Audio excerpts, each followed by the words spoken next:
Some women spend their entire lives trying to be chosen. You're about to stop, not because you've given up on love, because you're done auditioning for it. There's a specific kind of woman the world cannot look away from, and I want to be precise about what she is, because almost everyone gets this wrong. She isn't the most beautiful one in the room. She isn't the loudest, the funniest, the most accommodating. She's not the woman who remembers everyone's coffee order and shrinks herself to fit the space she's given. You've met that woman. You may have been that woman, and you already know the truth about her. She is the easiest person in the world to walk away from. Not because she does too little, but because she disappears into everyone else. The woman no one can leave is doing the opposite of what you've been taught. Carl Jung had a name for the mask we build to be accepted. He called it the persona, the self we perform to earn love. And here's what he understood that the dating advice and the magazine quizzes never will. The more flawless your persona, the more replaceable you become. A perfect performance can be cast with any actress. But a woman who is fully, unmistakably herself, that can't be replicated, can't be substituted, can't be forgotten. People don't stay for the mask. They stay for the face beneath it. And most women never let anyone see the face. You're not magnetic because you're easy to be with. You're magnetic because you're silly to be with. You're magnetic because you're impossible to reduce. I'm not talking about confidence. Confidence is a costume too. I'm talking about something Jung spent his life mapping, a quality that develops in a woman only after she stops abandoning herself to keep other people comfortable. He called the journey toward it individuation, the slow, deliberate work of becoming the one person you were always meant to be and refusing to apologize for her. That woman doesn't chase, she doesn't convince, she doesn't perform availability and call it warmth. She simply stops leaving herself, and the strangest thing happens. Other people stop being able to. Over the next while, I'm going to walk you through 12 things she understands that almost no one has ever taught. 12 shifts that turn a woman from someone who is tolerated into someone who is underrated into someone who is unberatable. Some of them will feel like relief. At least one of them is going to sting because it names a habit you didn't know you had. We start with the first one, and it's the secret hiding underneath all the others. The first secret is the root the other 11 grow out of. So I want you to sit with it longer than feels comfortable. She stopped abandoning herself to be chosen. You were taught somewhere very early that being chosen is a math problem. Be a little more agreeable, a little more attractive, a little more useful, a little more low maintenance, a little less needy, a little less intense, and the staying would follow. So you ran the equation for years. You became fluent in the preferences of other people, the way some women become fluent in a second language, until you could read a room before you entered it and adjust yourself at the door. You learned which version of you was welcome here and which version was welcome there, and you got so good at the switching that you stopped noticing you were doing it. It became automatic, the way breathing is automatic. You walked into your mother's house and became one woman. You walked into the office and became another. You sat across from the man you wanted and became a third, the one who laughed a little easier and needed a little less and made herself a little smaller. And you did it without a single conscious decision, because the calculation had sunk so deep beneath awareness that it ran on its own. You thought this was just who you were, this endless shape-shifting, this constant fine-tuning of yourself to match the frequency of whoever was in front of you. You thought it was your personality. It was your survival strategy, wearing your personality's clothes. And every single adjustment was a small act of self-abandonment. That's the part nobody names.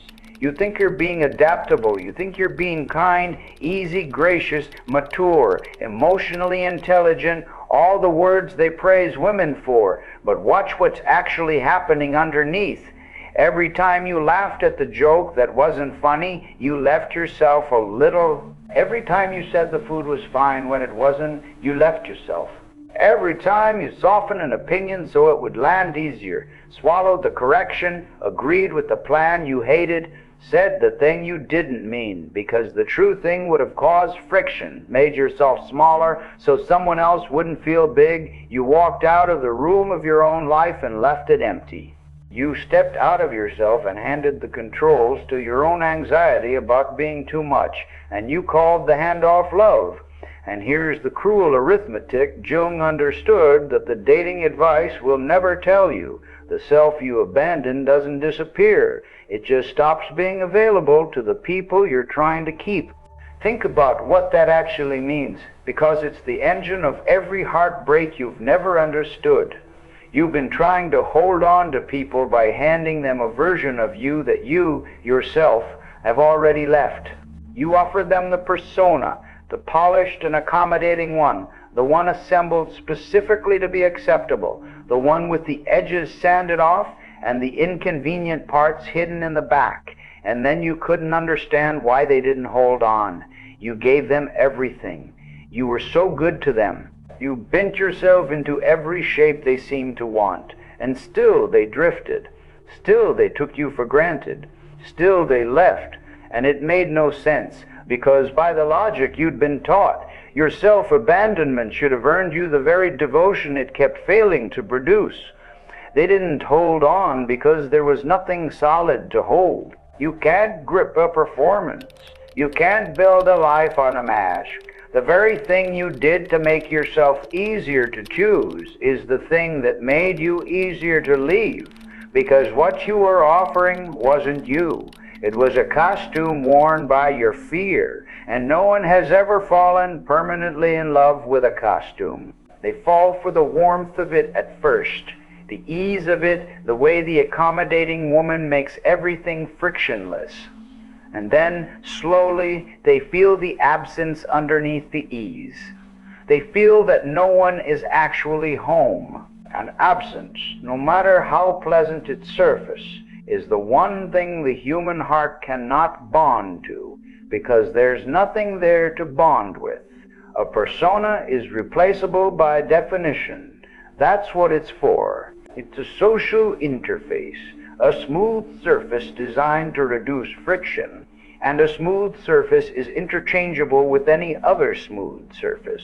If what you're offering someone is your agreeableness, your usefulness, your low-maintenance ease, understand what you've done. You've made yourself a category instead of a person. And there is always another agreeable, useful, low-maintenance woman one room over. You made yourself into a commodity and then felt the specific disorienting heartbreak of being traded like one, of watching someone replace you with frightening ease as though the years meant nothing, because to the part of them that was only ever relating to your persona, the years did mean nothing. They were never with you.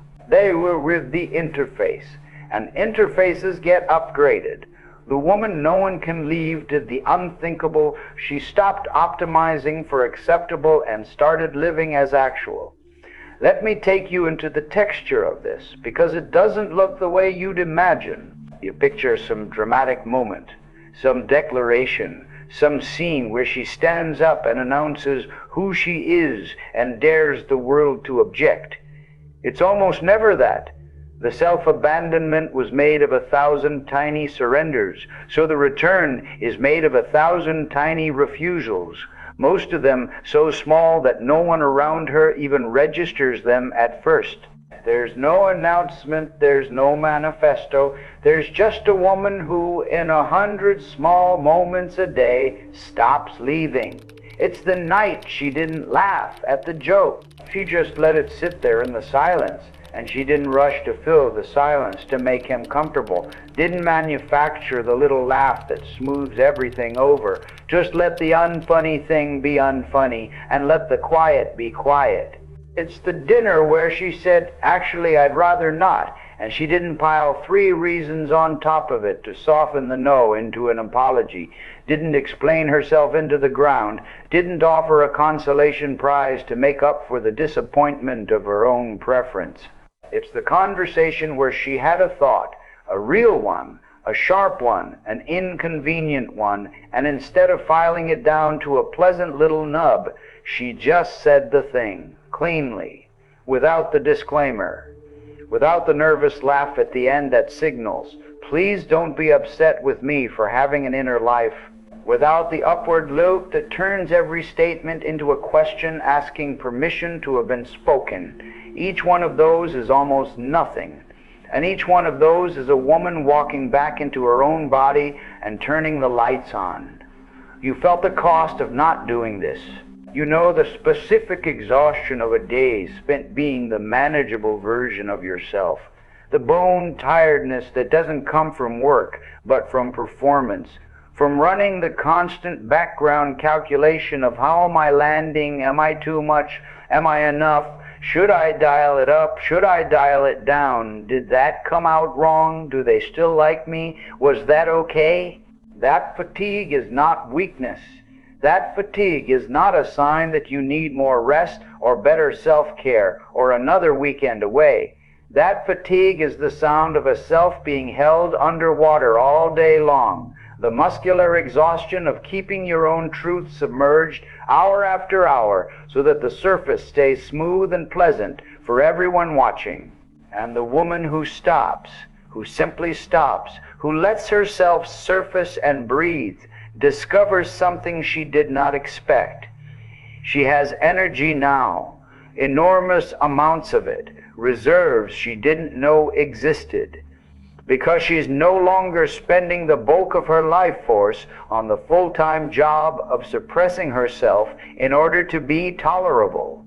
All that energy that went into the monitoring, the adjusting, the performing, the managing of other people's comfort, it comes back to her. And she has no idea what to do with it at first, because she's never had access to her own vitality before, having spent it all on the maintenance of the mask. And other people feel that energy before they can name it. This is where the mechanism gets interesting, because magnetism is not mystical, even though it feels that way from the outside, even though we wrap it in words like chemistry and spark and presence as though it were magic. It isn't magic. When you stop abandoning yourself, you become congruent, and congruence is the whole secret. Your inside and your outside start telling the same story. The words match the eyes. The yes means yes, and the no means no. And because there is no longer a gap between the performance and the person, there is nothing for the other person's nervous system to brace against. People can feel incongruence. They can't always name it, but they feel it. A faint static, a low hum of wrongness, a sense that something is being managed, that the woman in front of them is partly a press release, that there's a slight delay between what she feels and what she shows. And they hold that woman at a slight distance, even when they like her, even when they can't articulate why, because some animal part of them knows they haven't actually met her yet. They've met her representative. The congruent woman drops the static. There's no delay, no gap, no management. What she feels is what she shows, and what she shows is who she is. And the relief of that, the relief of being in the presence of someone who is simply and completely there, with no hidden second channel, no performance running underneath, is so rare that people mistake it for chemistry. They think it's about her face, her laugh, or some quality they can't pin down. It isn't. It's that she's home. She's the only one in the room who's actually there, fully, with no part of herself held back in reserve, and presence, real presence, undivided and unperformed, is the most magnetic substance on earth, precisely because it's the most scarce. We are all so starved for it. We spend our whole lives among personas, among managed surfaces, among people who are partly elsewhere, And when we finally stand in front of someone who is genuinely all the way here, we cannot look away because we've been hungry for exactly this and never knew its name. Now I have to be honest with you about why this is so hard, because if it were easy, you'd already be doing it. And the fact that you're not means there's a real fear in the way, and I won't insult you by pretending it isn't there. The reason you abandon yourself is that at some point abandoning yourself worked. It kept you safe. It got you love, or something that looked enough like love to survive on. The little girl who learned to read the moods of the house and become whatever kept the peace was not being foolish. She was being brilliant. She found the strategy that earned her acceptance in the world she was actually living in, the only world she had, and she ran it because it worked. If your bigness was punished, you learned to be small, and the smallness protected you. If your needs were too much, you learned to have none, and the needlessness kept you from being a burden. If your truth caused trouble, you learned to perform agreement, and the agreement kept the love flowing, or at least kept the punishment away. The persona was not a flaw. It was an act of intelligence under difficult conditions, a child's genius solution to the problem of how to stay safe and stay loved in a world that had conditions on both. But Jung understood that the strategy that saves you in the first half of life becomes the prison in the second. What kept you safe at 7 is what keeps you small at 37. The mask that earned you love as a child is the exact thing standing between you and being loved as the woman you actually are now. The survival strategy outlived the threat it was built for and kept running anyway, the way an old program keeps running long after anyone needs it, consuming resources, governing behavior, shaping a life around a danger that ended decades ago. And the terror, the real terror underneath your reluctance to stop, is that you don't know what happens if you take the mask off. You've been wearing it so long, you're afraid there's nothing underneath. You're afraid that the real you, the unmanaged one, is too much or not enough, or fundamentally unlovable, and that the persona is the only thing that's been making you acceptable all along, the only thing standing between you and a rejection so total it would confirm your worst suspicion about yourself. So let me tell you what's actually under there, because I think some part of you has forgotten and another part of you never knew at all. Under there is the woman who has opinions before she checks whether they're allowed.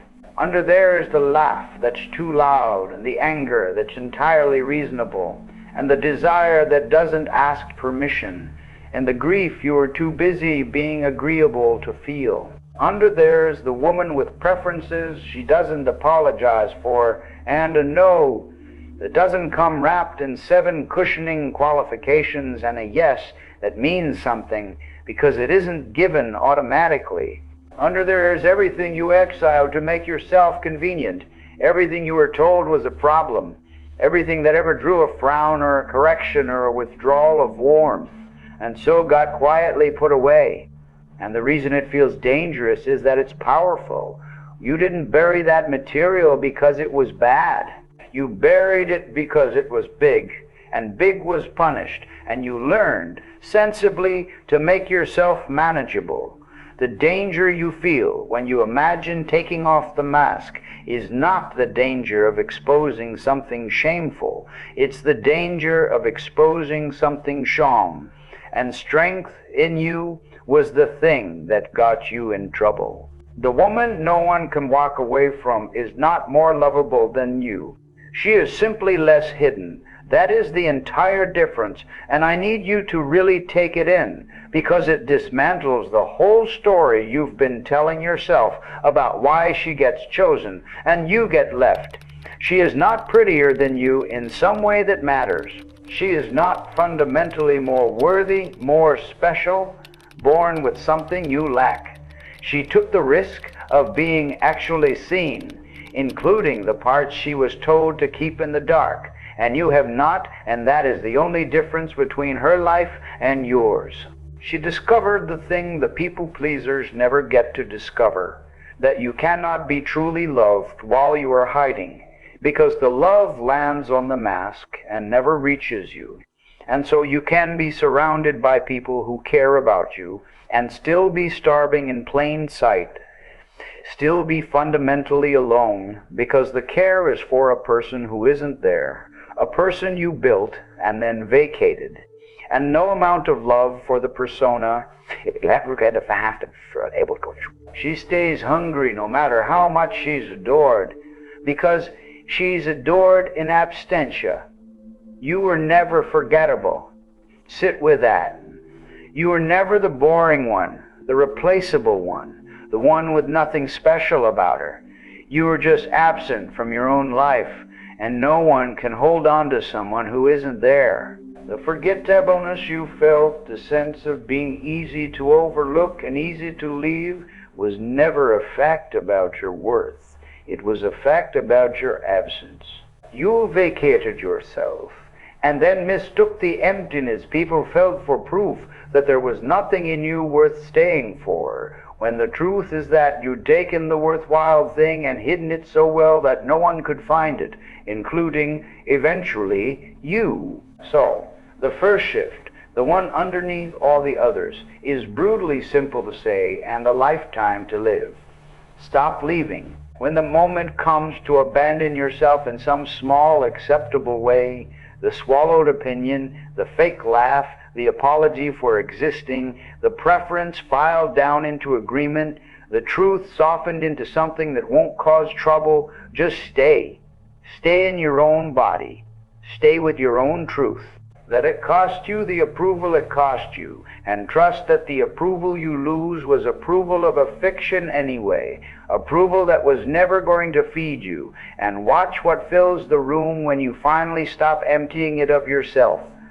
Watch what happens when there's finally someone home. But the instant you start doing this, you collide with the next wall, and it's the wall that turns most women back, the wall they hit 3 days into their new resolve and retreat from in defeat. Because when you stop abandoning yourself, you stop being universally understood. The people who are comfortable with a version of you that no longer exists become confused, and confused people get critical, and the need to be understood by everyone, to smooth away every misreading, is a leash you didn't know you were wearing until you feel it yank. That's the second secret, and it's where the discomfort begins. She made peace with being misunderstood.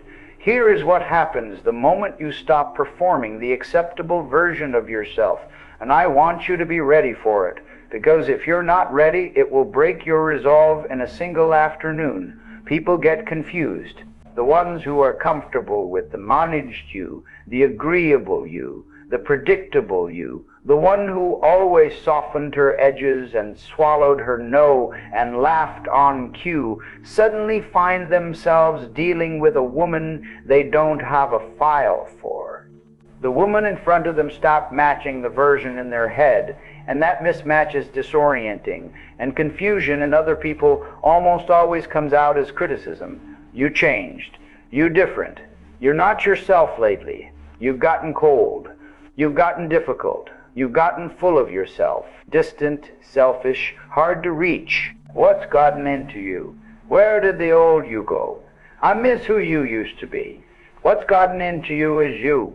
The old you they miss was the absence, the vacancy, the accommodating ghost who never inconvenienced anyone. But they don't have language for that. They can't see that what they're mourning is your self-erasure, so they reach for the language they do have.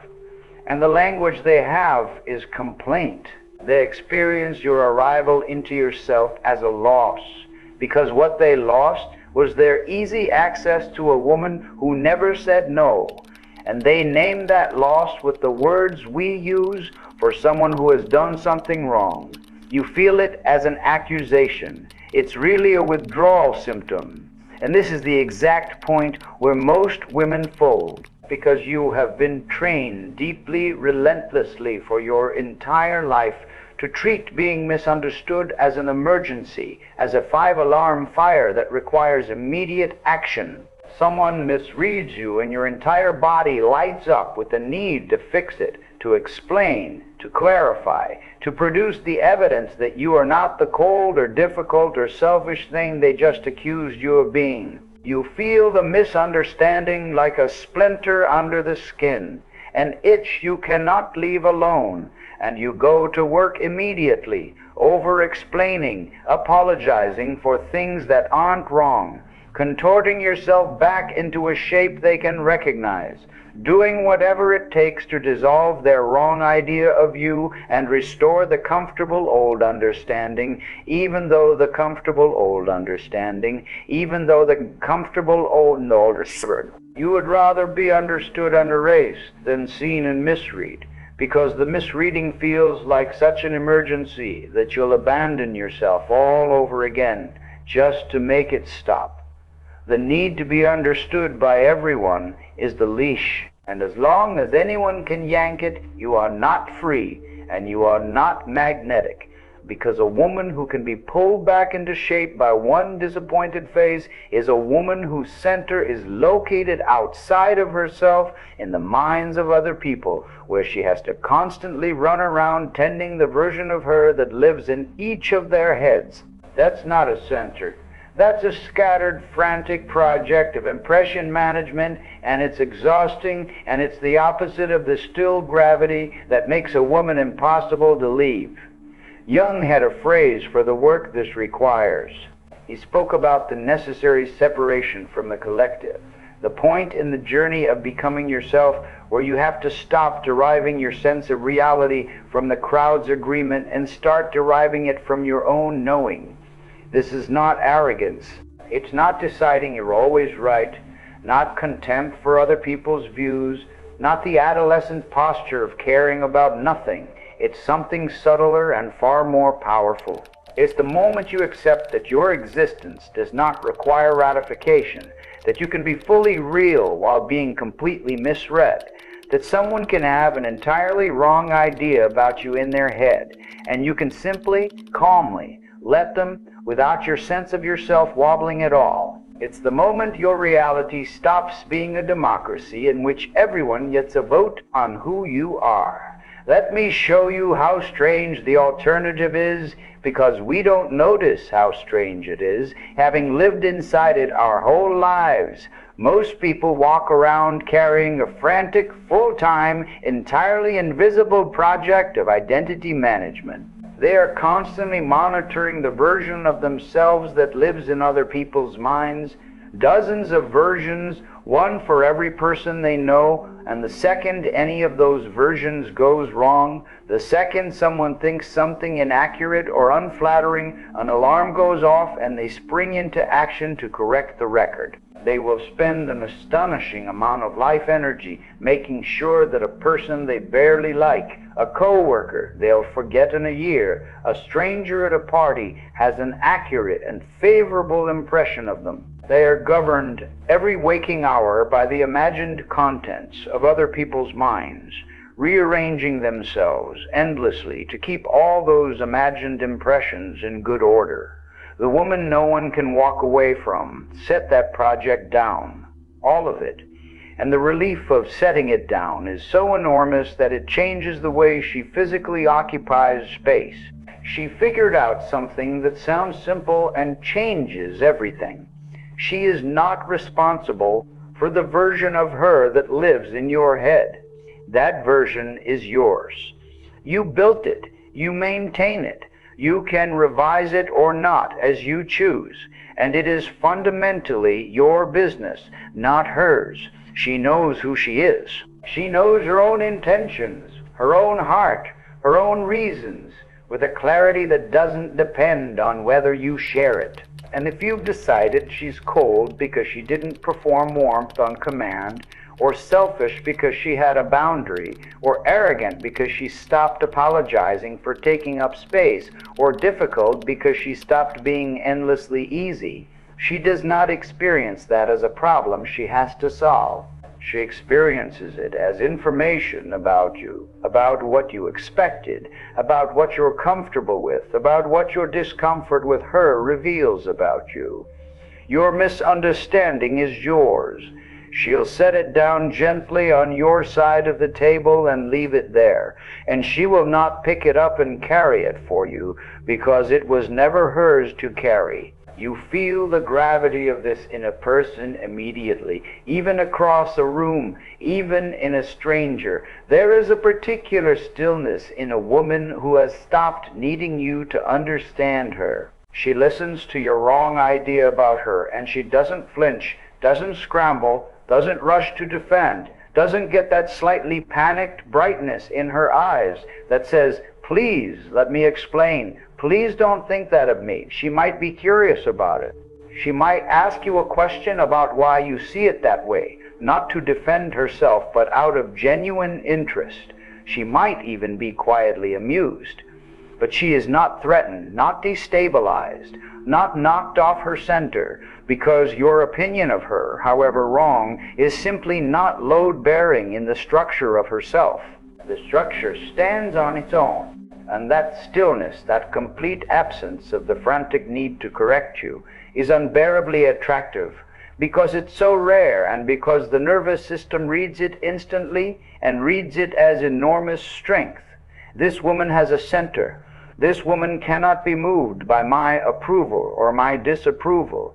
This woman is real all the way down, with no anxious surface for me to disturb. The accommodating woman, by contrast, telegraphs the opposite with every anxious clarification. Every over-explanation is a small confession that her sense of herself is fragile enough to be rearranged by your reaction, that she has handed you a piece of the controls.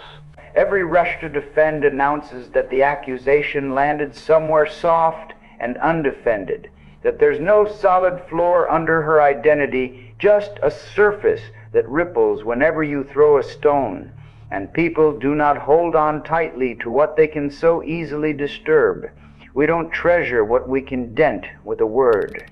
There is no mystery, no depth, no gravity in a person who reshapes herself in real time to match your face, because you've learned in the very act of watching her scramble that there's no fixed thing in there to be loyal to, just a responsive surface that conforms to whatever's pressing on it. She is trying to make you understand her so you'll value her, and the trying is the exact thing that makes her hard to value.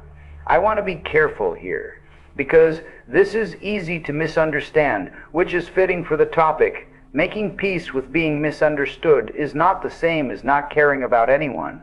It's not coldness. It's not the armored posture of the woman who announces that she doesn't care what anyone thinks, who uses indifference as a wall to keep all connection at bay.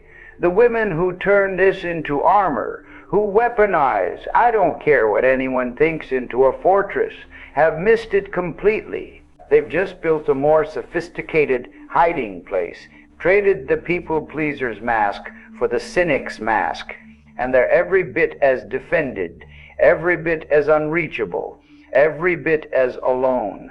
That's not peace with being misunderstood.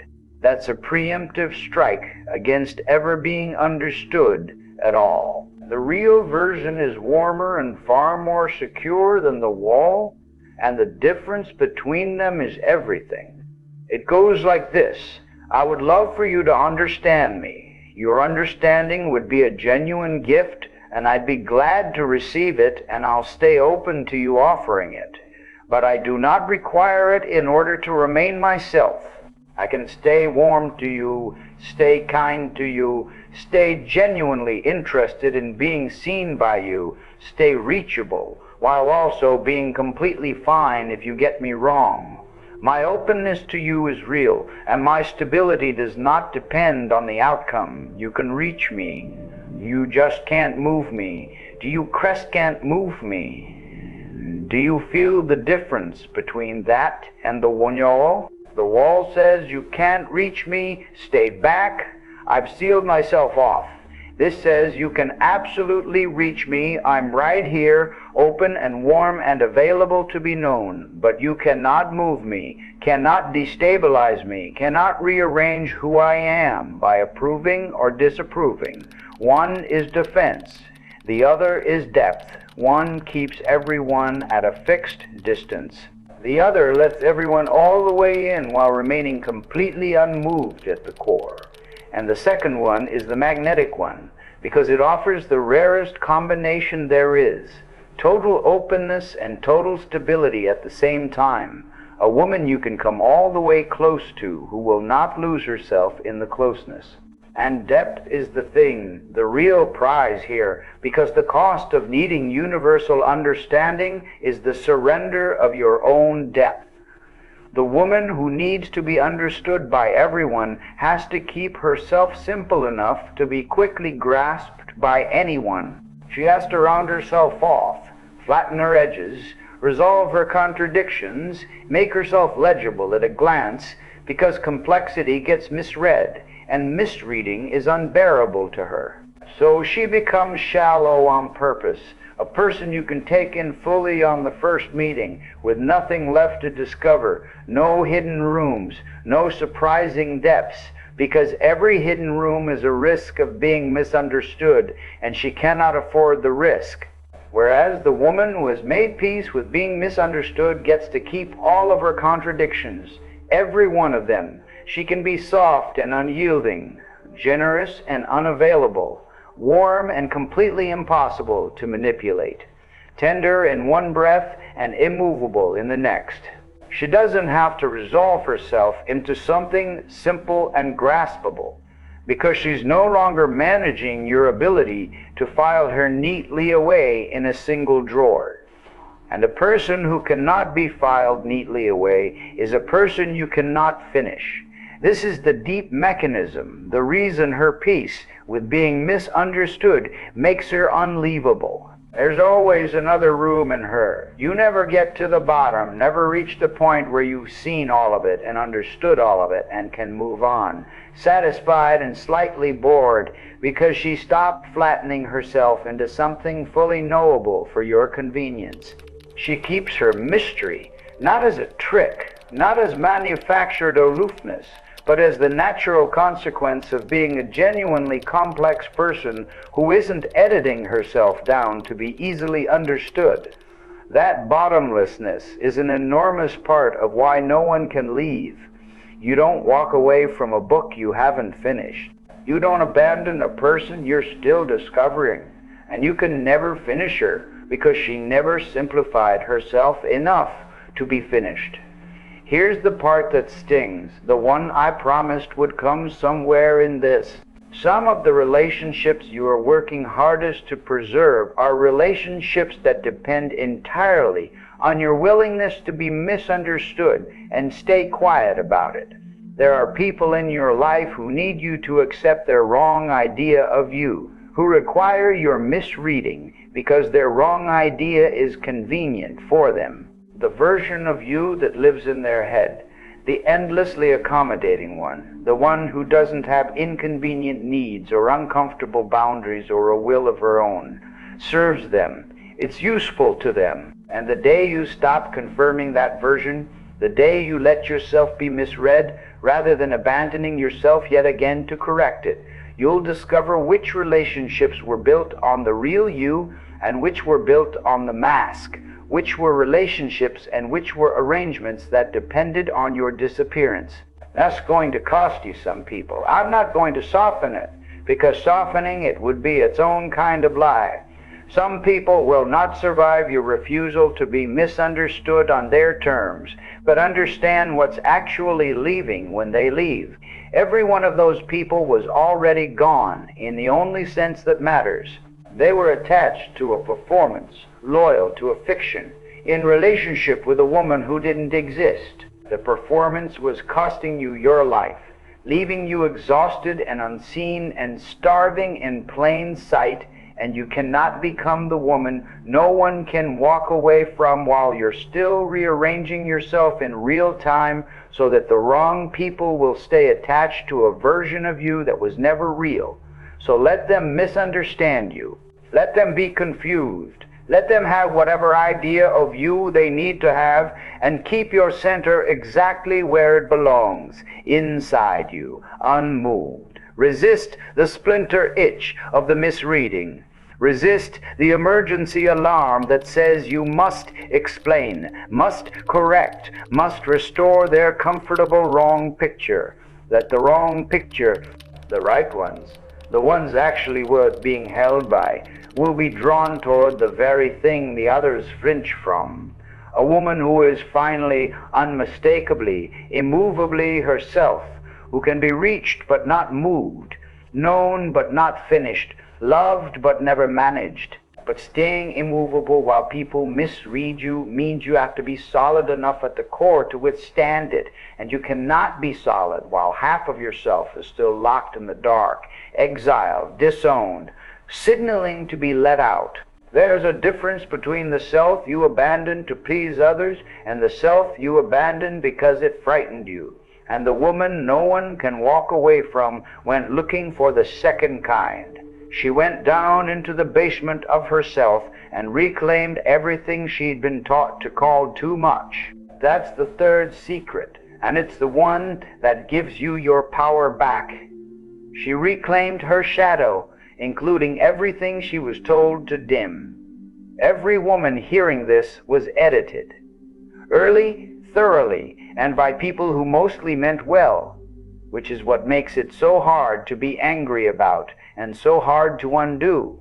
You arrived as a whole creature, with the full range, all the volume, all the appetite, all the fire, all the noise, the complete spectrum of a human being with nothing yet removed. And then the world began, very gently and very relentlessly, to inform you which parts of that wholeness were acceptable and which parts had to go. You were too loud, so you got quieter. Too much, so you became less. Too sensitive, too intense, too bossy, too needy, too emotional, too wild, too hungry, too sharp, too curious, too demanding, and one by one, to be kept, to be loved, to be safe, you took the parts that drew the disapproval and you put them away. Jung called the place you put them the shadow. It's the basement of the psyche. The locked cellar where everything you learned was unacceptable about yourself goes to live in the dark. And here is the thing that almost no one understands about the shadow, the thing that changes the entire game once you really grasp it. It is not where your evil lives. It is not a pit of your worst impulses, the dark twin waiting to ruin your life if you ever let it out. It's where your power lives. Because the parts of yourself that got you in trouble as a girl were not your bad parts. They were your big parts, disowned but never destroyed, buried alive and waiting, with all their original force intact, for someone to come back down and let them out. Think about what a girl actually gets punished for. Because the pattern is so consistent, it should make you furious. She gets punished for her anger. Because an angry girl is inconvenient and frightening and refuses to absorb mistreatment quietly. She gets punished for her bigness, because a girl who takes up space and speaks with authority makes the people around her feel they have less.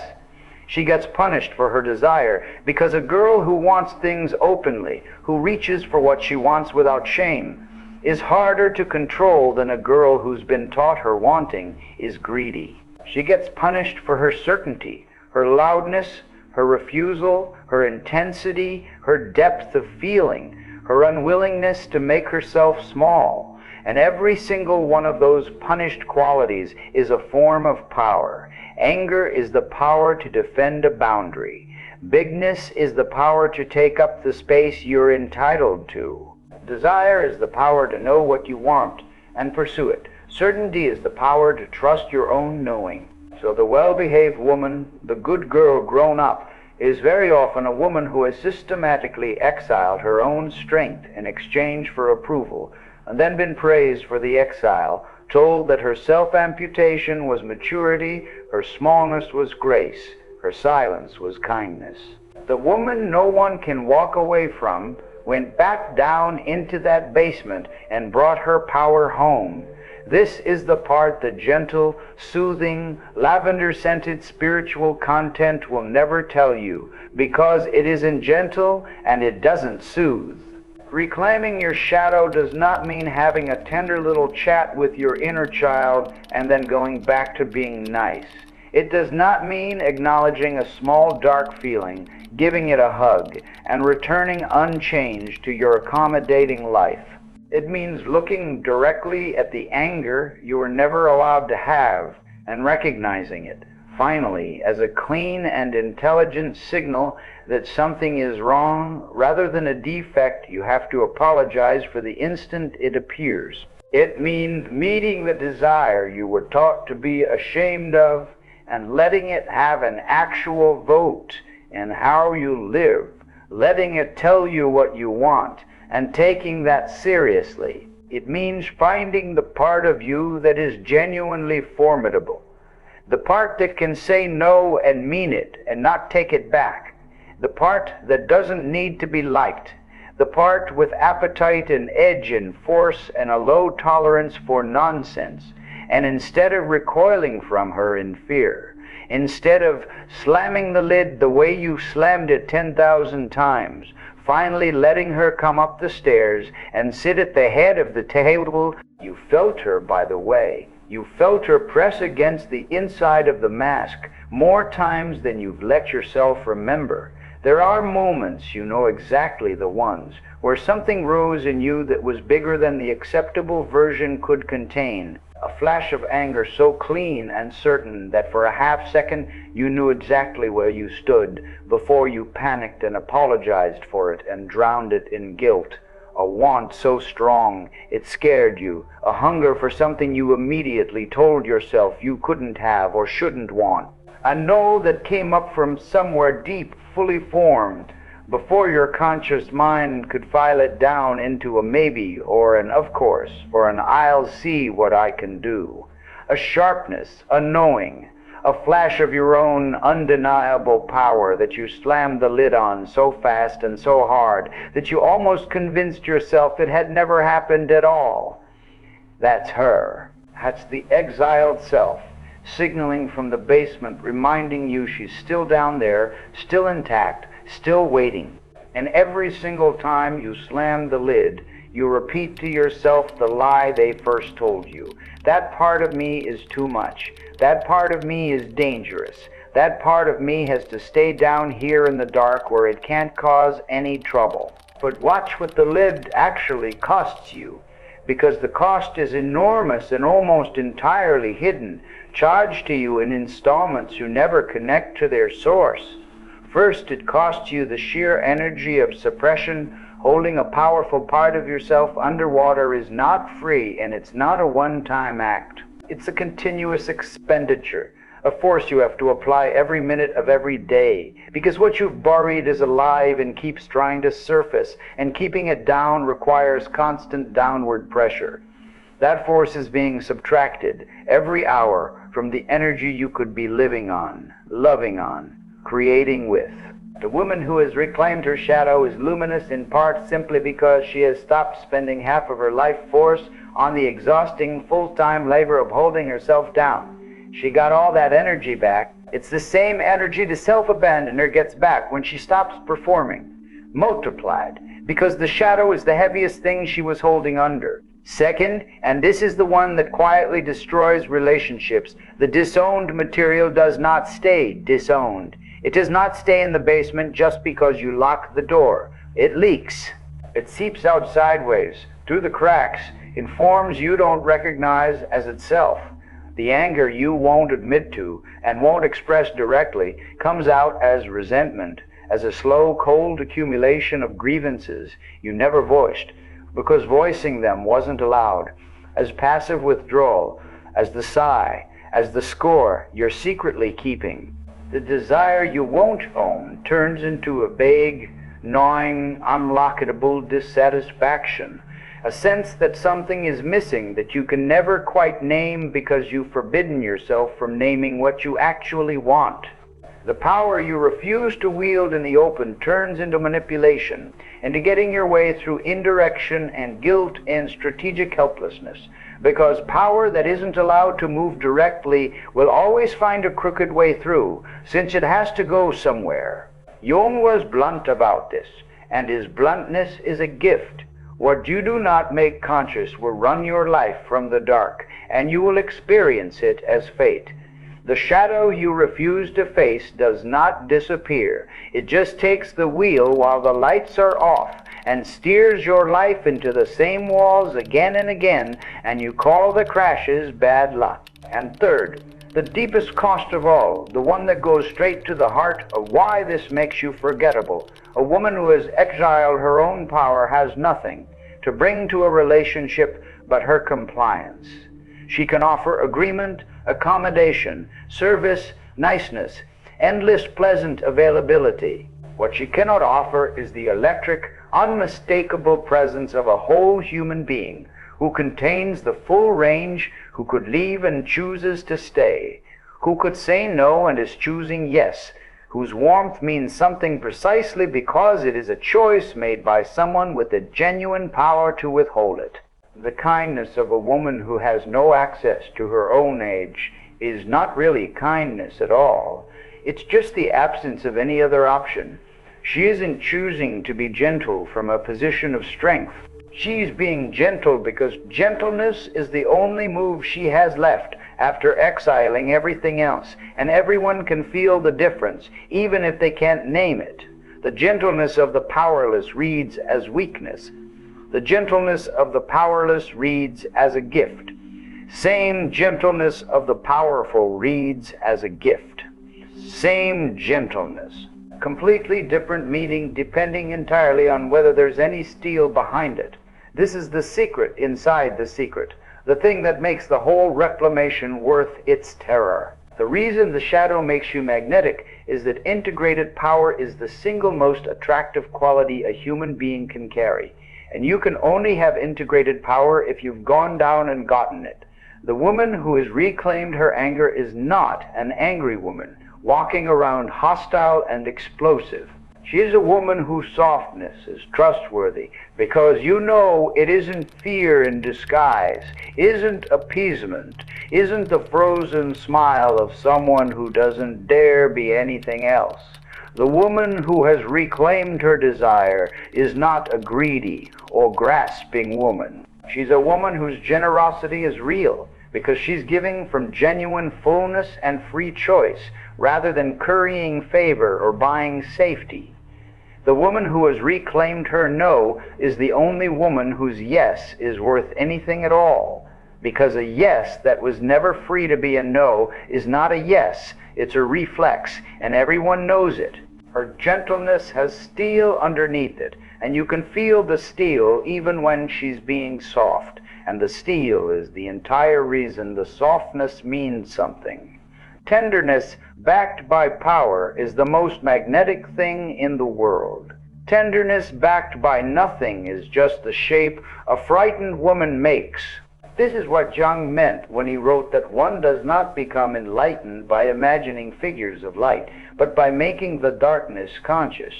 You do not become whole, do not become luminous and magnetic and unleavable by trying to be ever nicer, ever lighter, ever more pleasant, by piling more positive qualities on top of the persona like ornaments on a tree. You become whole by going down into the basement and reclaiming everything you were told to leave there. The rage and the hunger and the force and the depth and the buried grief, and integrating all of it, bringing it up into the light and giving it a place at the table so that it stops running your life from the shadows through resentment and manipulation and leaking dissatisfaction, and starts serving your life out in the open as Bactery, as the full range of a complete human being. Here is how it actually feels when it begins, so you'll recognize the early signs and not mistake them for relapse or for something going wrong. You stop apologizing for reactions that are entirely reasonable. You feel anger rise, and instead of immediately drowning it in a flood of guilt and self-correction, you get curious about it What is this telling me? What just happened? What boundary got crossed? What do I actually want in this situation that I'm not letting myself want?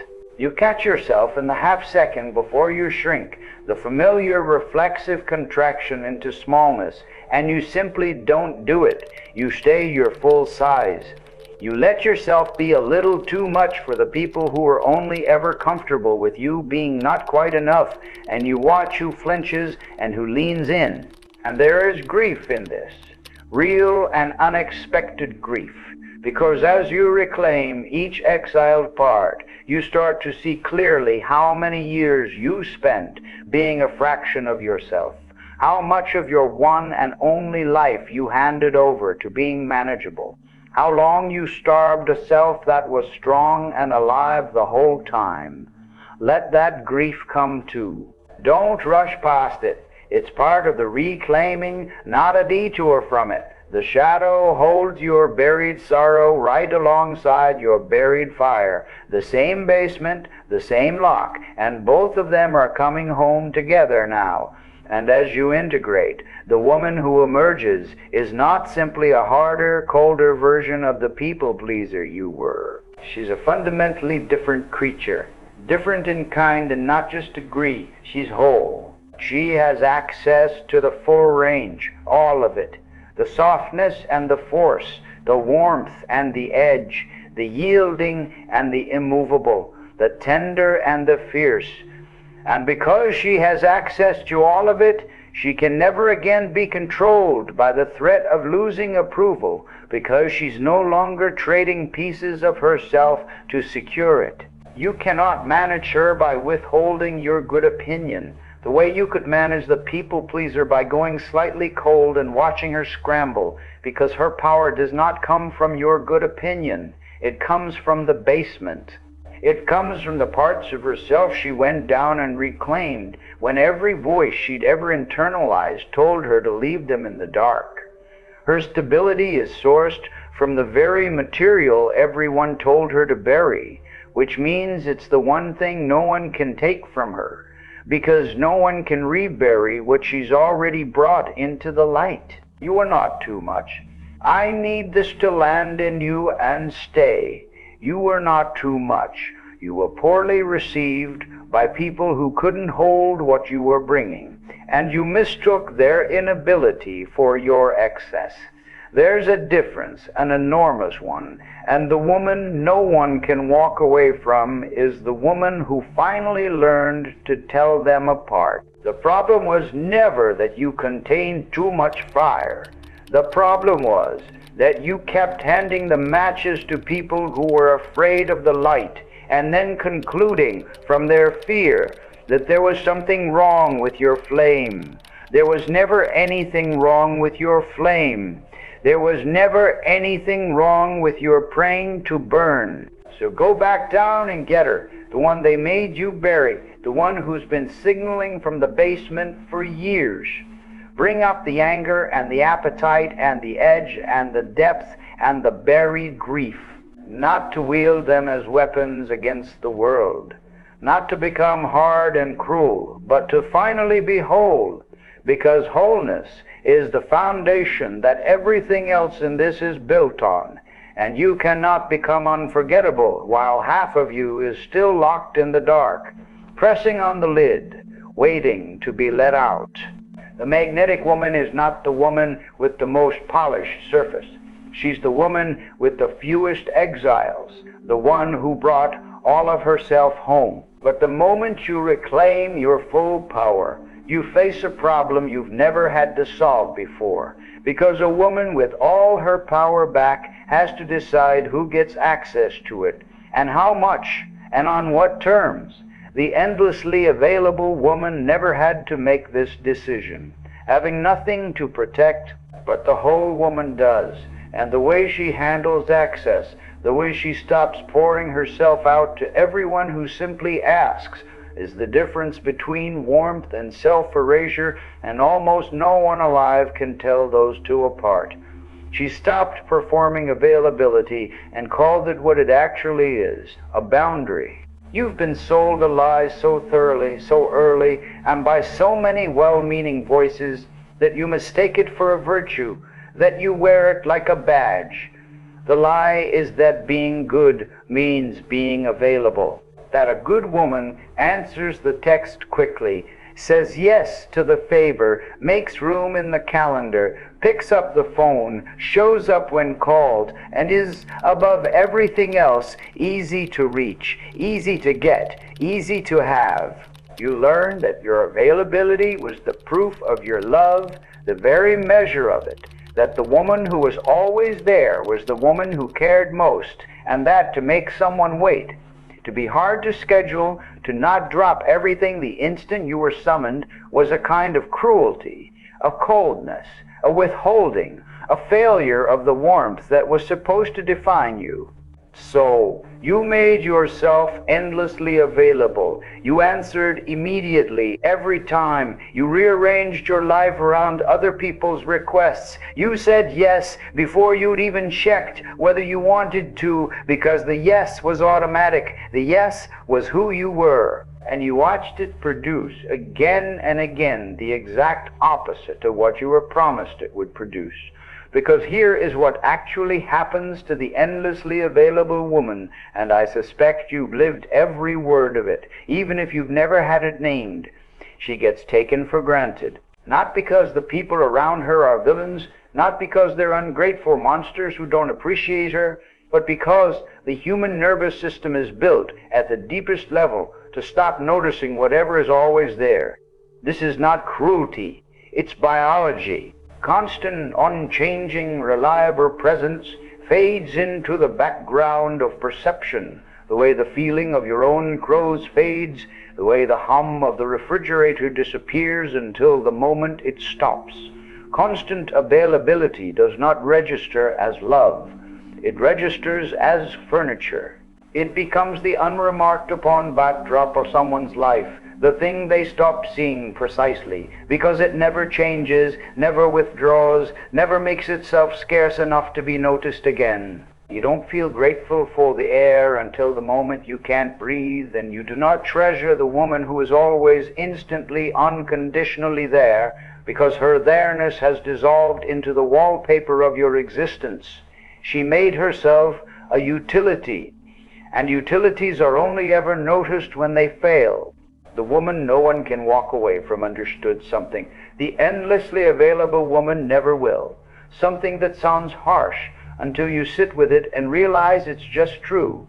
Presence that costs nothing is valued at nothing. I have to be extremely careful here, because this idea gets misread instantly, and the misreading is genuinely dangerous, and it's the misreading that turns this wisdom into manipulation. I am not telling you to play games. I am not telling you to manufacture fake busyness, to wait some calculated number of hours before you reply, to invent plans you don't have so you'll seem in demand, to dole out your attention in strategic rations designed to keep someone hungry. That is just a different performance, a different mask. The persona wearing a costume labeled mysterious and hard to get, and it's transparent. Every bit as transparent as the over-availability it's trying to correct, and it's exhausting to maintain, and it comes from the exact same poisoned root, the belief that your worth is something you have to engineer in another person's perception, something you have to manage and stage and trick them into seeing, because it isn't real enough to stand on its own. What I'm describing is the opposite of a game. It is not something you do to someone. It's the natural, effortless consequence of a woman finally having a life so genuinely full that her availability becomes real information instead of a default setting. Watch the distinction closely, because absolutely everything turns on it, and most women never see it. The endlessly available woman is available because she's empty. That's the part no one says. There is nothing else competing for her time, no inner world demanding her attention, no work that grips her, no projects, no depth, no solitude she craves, no self she's accountable to. And so she is free to orbit other people endlessly, perpetually reachable, because there's nothing else holding her in place, nothing else with a claim on her hours. Her availability is a vacancy dressed up as devotion. Whereas the woman no one can walk away from is hard to reach, because she is genuinely fully occupied. Occupy her own life, her own work, her own becoming, her own friendships, her own art, her own solitude, which she protects like the oxygen it is. When she gives you her time, you are not receiving a default that was going to be sitting there empty anyway. You are receiving something she actively pulled away from a full and demanding life in order to hand to you. And you feel the weight of that, even if you could never explain it, even if you don't consciously know why her attention feels heavier and more valuable than someone else's.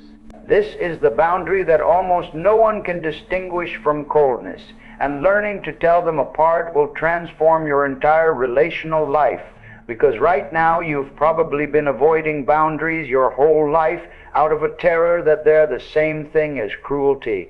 A boundary is not a punishment. It is not a withholding, not a weapon, not a wall built to keep someone out, not a withdrawal of love. A boundary is the edge of a self. That's all it is. It's where you end and another person begins.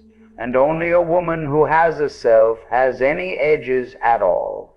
The endlessly available woman has no boundaries precisely because she has no self to draw the line around, no center solid enough to have a perimeter. She is all yes because there is no one home to say no, no one there with preferences and limits and a life of her own to protect. She experiences her own boundarylessness as generosity, as love, as warmth, when what it actually is underneath is absence.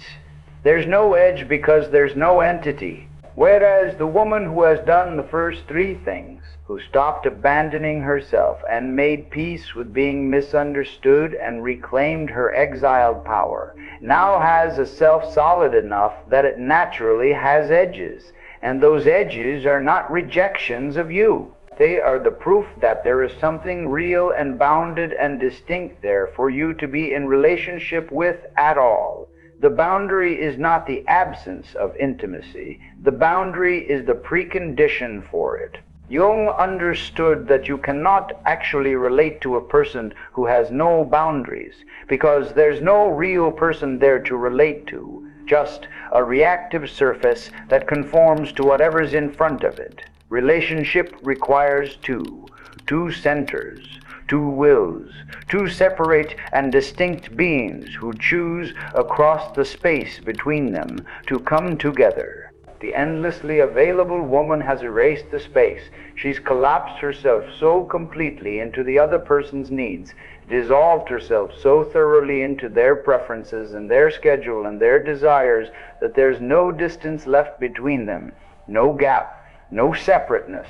And without distance, there's no longing, no reaching, no choosing, no relationship, only absorption, only oneself swallowed by another. She believes she's being close, achieving the ultimate intimacy through her total availability.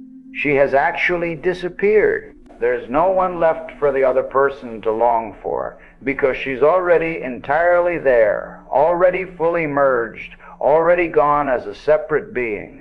You cannot miss someone who is never absent. You cannot reach for someone who has collapsed the distance to zero. You cannot fall towards someone who has already dissolved into you. Let me show you the texture of the woman who gets this right, because she looks utterly unremarkable from the outside and feels remarkable to be near. And the gap between how she looks and how she feels is the whole lesson. She doesn't answer every message the instant it arrives, not because she's strategizing, not because she's counting minutes to seem unavailable, but because she's in the middle of her own life, and her own life has her genuine, full attention. When she is with you, though, she is entirely with you, more present than the available woman ever managed to be, because her presence is now a deliberate choice rather than a perpetual default, and choice is what gives presence its weight. She has nights that are hers, and she doesn't apologize for them, or explain them, or feel guilty about them. She has work she will not interrupt, and friendship she will not cancel, and a relationship with her own solitude that she guards without a flicker of guilt. And none of this is announced. She doesn't make a production of her boundaries, doesn't lecture you about her need for space, doesn't issue formal policy statements about her unavailability or perform her busyness for an audience. She simply lives a full life, quietly, and lets her availability mean what it actually means, which is something, because it costs something. And the effect of this on other people is profound and almost entirely unconscious, operating well below the level where they could explain it. Because when a woman's time is genuinely scarce, genuinely spoken for by a real and full and demanding life, her attention becomes valuable in exactly the way that scarce things are always valuable, not as a trick, not as artificial manipulation of supply, but as a simple fact about the world. The hour she gives you is an hour with a real cost, an hour she chose you over the many other genuine things competing for it, and the human heart knows the difference between a gift and a default, the way the tongue knows the difference between water and wine. You can dress a default up however you like, but it never tastes like a gift, and you can never quite make a freely given hour from a full life taste like anything other than what it is, which is precious. I want to name the fear underneath the over-availability because it's a specific and painful fear, and it's the fear that keeps women endlessly available against all the mounting evidence that it isn't working, that it never worked, that it produces the opposite of what they ache for. The fear is this: if I'm not constantly available, they'll leave. If I make them wait, if I say no, if I protect my time, if I'm anything other than perfectly reachable, I'll lose them, because my availability is the thing I'm offering. My availability is what I bring to the table. And if I take it away, I'll have nothing left, nothing to keep them with, no reason for them to stay. Sit with how sad that fear is, how much it reveals. It's the belief, held somewhere deep beneath conscious thought, that your only real value is your accessibility, that you yourself, the actual woman, the person underneath all the yeses, isn't enough to keep anyone, and so you have to compensate, frantically and endlessly, with total reachability, with being always on, always there, always available, always yes. The endlessly available woman is, at her core, a woman who does not believe she is worth anything beyond her usefulness. And so she makes herself maximally useful, maximally accessible, hoping the sheer volume of her availability will substitute for the worth she doesn't believe she has. And people feel that too. They feel the desperation underneath the instant reply, the faint panic in the over-accommodation, the way she's a little too eager, a little too there, a little too quick to drop everything, and rather than drawing them closer, it subtly pushes them away, makes them value her less rather than more, because we instinctively distrust the worth of whatever is being pressed on us for free, whatever is being offered with that much anxious urgency. The fire sale always makes us wonder what's wrong with the merchandise. The woman no one can walk away from broke the entire equation, root and branch. She decided and then lived as though her value was not located in her availability at all. It was located in her, in the full and specific and irreplaceable reality of who she is. And so she stopped trying to keep people through access and started keeping them through substance, through the sheer quality of the self she'd become. And the strange, almost cruel irony, the thing that the over-available woman could never have predicted, is that the very moment she stopped being endlessly available, the people genuinely worth having drew closer rather than further, because suddenly her presence meant something. Suddenly her attention was a gift rather than a given, and people moved toward meaning the way plants bend toward light. The scarcity she'd been so terrified of turned out to be the thing that finally made her visible again, that lifted her out of the wallpaper and back into the room. Here is the part that will sting if you let it land, and I think you should let it. Some of the relationships in your life are structured entirely, top to bottom, around your availability.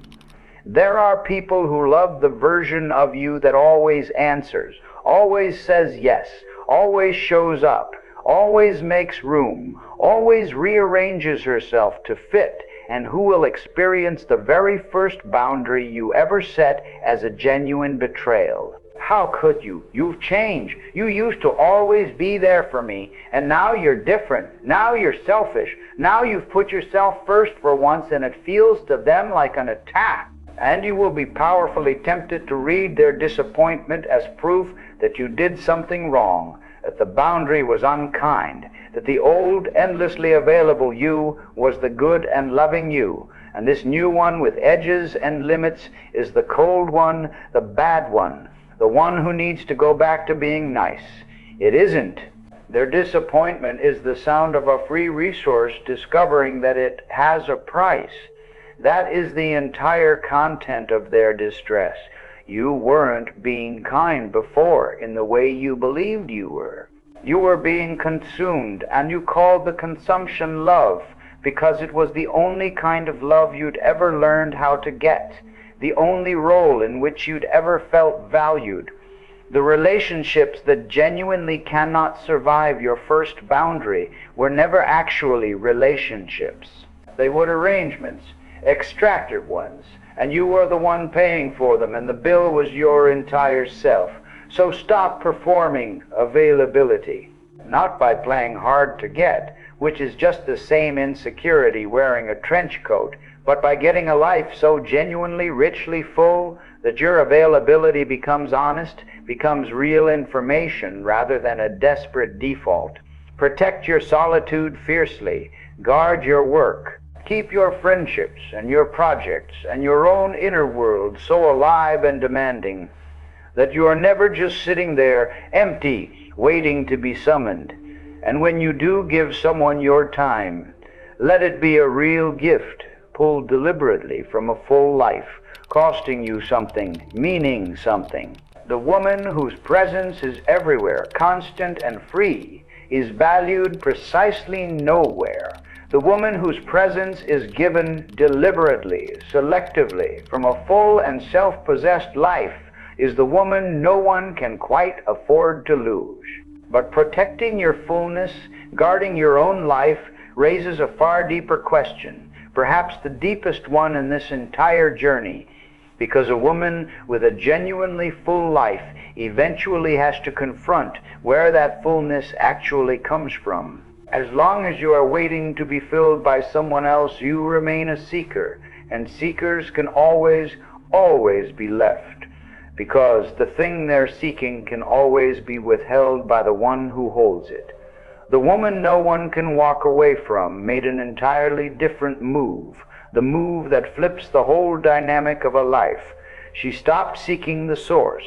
She became it. That's the fifth secret, and it's the one that turns the entire structure of your relationships upside down.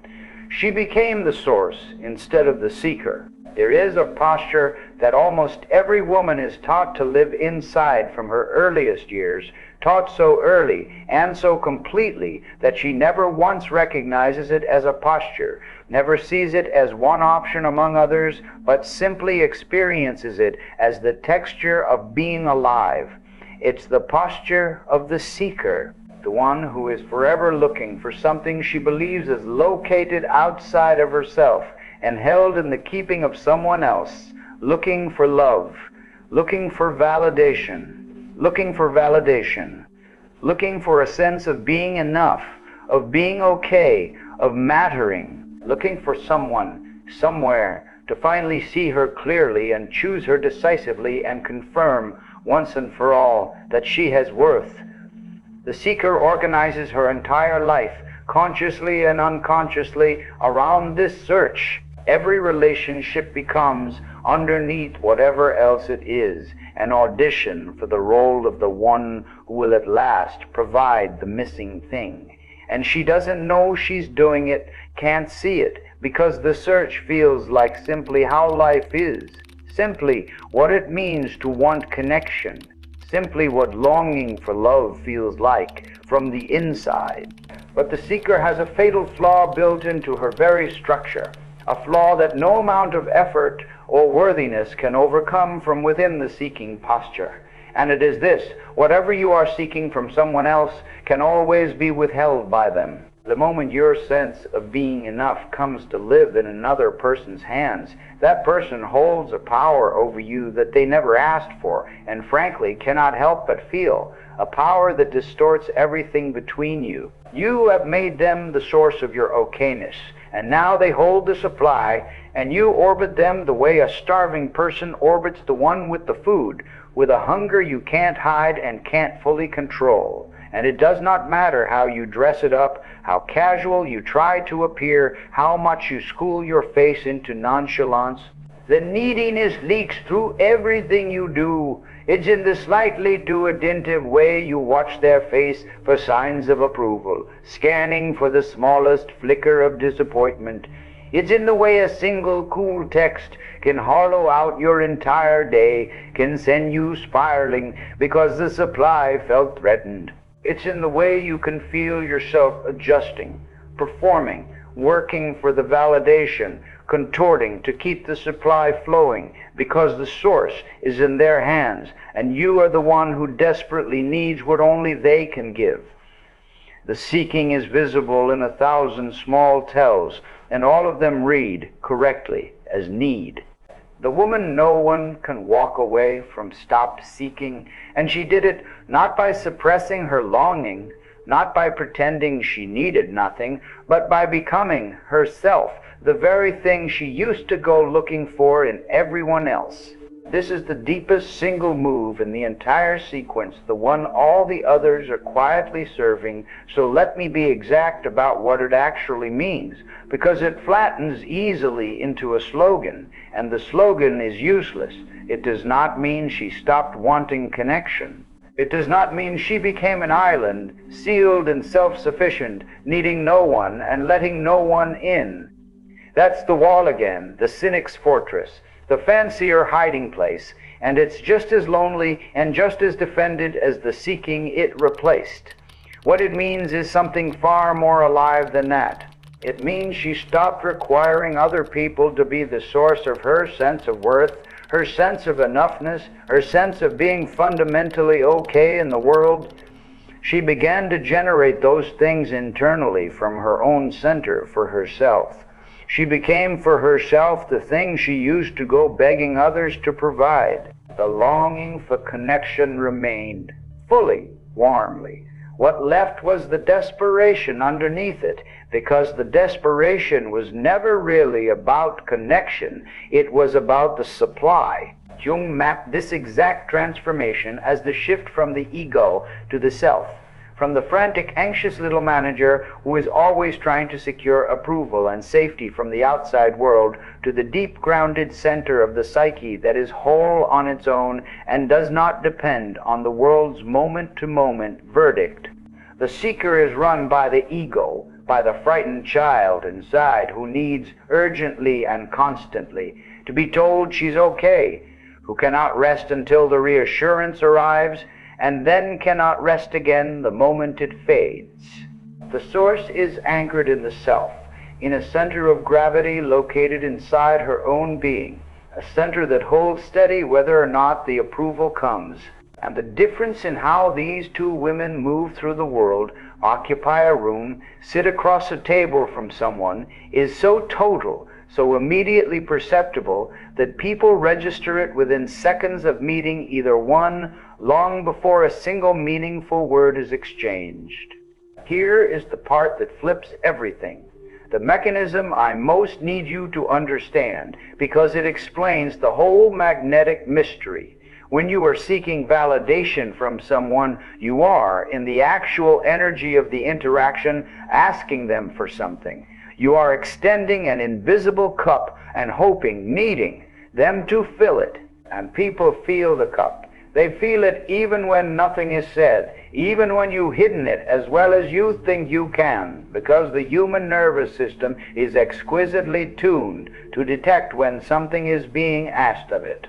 They feel the subtle pull toward them, the slight drain, the way that being near you involves a quiet, persistent request to provide something, to reassure, to approve, to fill. And here is the thing about being asked, wordlessly and constantly, to fill someone's cup. It is the precise opposite of attractive. It creates pressure. It creates obligation. It creates a faint, hard-to-name exhaustion that makes people want a little more distance without quite knowing why. The seeker repels the very thing she's seeking, drives away the very love she's reaching for, because the reaching itself is a weight she sets on everyone she meets, and people instinctively move to set down weights. The source does the opposite, the exact and total opposite. The woman who is the source of her own enoughness is not asking you for anything. She is not extending a cup. There's no invisible request humming underneath the interaction, no drain, no subtle pull on your reserves. She is already full, filled from her own depths, and what you feel when you're near her is not her need, but her overflow, the warmth that spills off of someone who has more than enough and isn't guarding the supply. Being around her doesn't drain you, doesn't obligate you, doesn't ask you to provide or perform or reassure. It gives. Her presence has the quality of heat radiating from something that generates its own fire, and people are drawn helplessly and gratefully toward warmth they don't have to produce themselves. You move toward the fire that's already burning. You back slowly and apologetically away from the cold thing that wants you to set it alight, because you can feel that the job will never end, that no amount of your warmth will ever be enough to fill a cup that deep. That, right there, is the entire secret of why the seeker is so easy to leave and the source is so impossible to walk away from, the whole physics of it, in one principle. We leave people who need us to fill them, eventually, always, because the filling is a job, and the job has no end, and one day, inevitably, we are tired, and the tiredness becomes resentment, and the resentment becomes distance, and the distance becomes departure. But we cannot leave people who are a source of warmth in our lives, because to leave them is to leave the warmth itself, to walk back out into the cold. And why on earth would anyone do that? The seeker makes loving her a labor that slowly exhausts the lover. The source makes loving her a privilege that the lover would fight to keep. It can be the same woman at two different points in her becoming, completely opposite gravity. One pushes the world away in the act of grasping it. The other draws the world in without reaching for it at all. Let me make this concrete. Fully concrete, because it can float off into abstraction, and it is in fact the most practical thing imaginable, something you could feel the truth of on your very next interaction. The seeker, sitting across from someone she's interested in, is unconsciously running a single question through every cell of her body. Do you like me? Am I enough? Will you choose me? Am I doing this right? Is it working? Every fiber of her is oriented toward the other person's verdict, scanning, adjusting, performing, auditioning. The source, sitting across from the same person, is running an entirely different question, and running it genuinely. Who are you? Do I actually like you? Are you someone I'd want in my life? Is this person worth my time and my warmth and my attention? Do you feel the total inversion of power between those two postures? The seeker is auditioning for a role. The source is conducting an interview. And the wild, almost unfair thing is that the source isn't doing this as a technique. isn't performing disinterest as a strategy to seem high value. She is actually evaluating genuinely because she actually does have a full life, that she's genuinely selective about who she lets into. And that authentic, unperformed selectivity is 1,000 times more magnetic than any acted out indifference could ever be, because people can feel the difference between real and staged, always, eventually. You have been on both sides of this, and you know it in your body even if you never put it into words. You know what it's like to be around someone you can tell is seeking your approval, angling for your validation, and you know that faint, almost imperceptible backing away you feel. The way their need creates a pressure that makes you want just a little more space, just a little more air, even when you like them, even when there's nothing wrong with them at all. And you know what it's like to be around someone who is genuinely, warmly, comfortably self-contained, who clearly enjoys you, but just as clearly does not need you, and you know how that pulls you forward, how you find yourself wanting their attention precisely because they aren't desperate to give it to you, how their fullness makes you lean in. You have felt the physics of this from the outside, from the receiving end, more times than you can count. Now I am asking you to live on the other end of it, to become the warmth instead of the one reaching for it. The fear underneath the seeking is the deepest fear there is, the bedrock fear beneath all the others. So I will not wave it away or pretend it's easily dissolved. The fear is that you cannot become the source, that you are not actually enough on your own, that the well inside you is dry, and the only way to ever feel okay is to get the okayness from someone else, that you are fundamentally lacking in a way that only external supply can address. The seeker seeks because, at the very bottom, she does not believe she has it in her. She is convinced the enoughness has to come from outside because she genuinely cannot feel it inside, cannot locate the spring, cannot believe it's there. And so she spends her one life with the cup eternally extended, waiting for someone, anyone, to pour, never once suspecting that the spring she's been searching the whole world for is buried directly under the floor she's standing on, has been there the entire time beneath her own feet. Becoming the source is the slow, unglamorous, profoundly worthwhile work of digging down to that buried spring. It is the practice of giving yourself deliberately and repeatedly the things you used to demand from others, validating your own choices instead of waiting, suspended, for someone else to approve them. Being genuinely proud of yourself without needing the pride witnessed and confirmed by an audience. Comforting yourself in the hard moment, actually turning toward yourself with kindness, instead of frantically reaching outward for someone to do the comforting for you. Building a life that is genuinely satisfying to you, on your own terms, by your own measures, so that connection becomes something you add to an already good life, rather than something you need in order to make a barren life bearable. Every single time you meet your own need, instead of outsourcing it, the spring opens a little wider, the flow increases a little, and the cup you've spent your life extending toward others slowly, almost imperceptibly, turns into a cup that overflows, that has more than it needs, that spills its excess warmth onto everyone nearby. And when you become the source, the entire architecture of your relationships reorganizes itself around the change, without your having to force anything.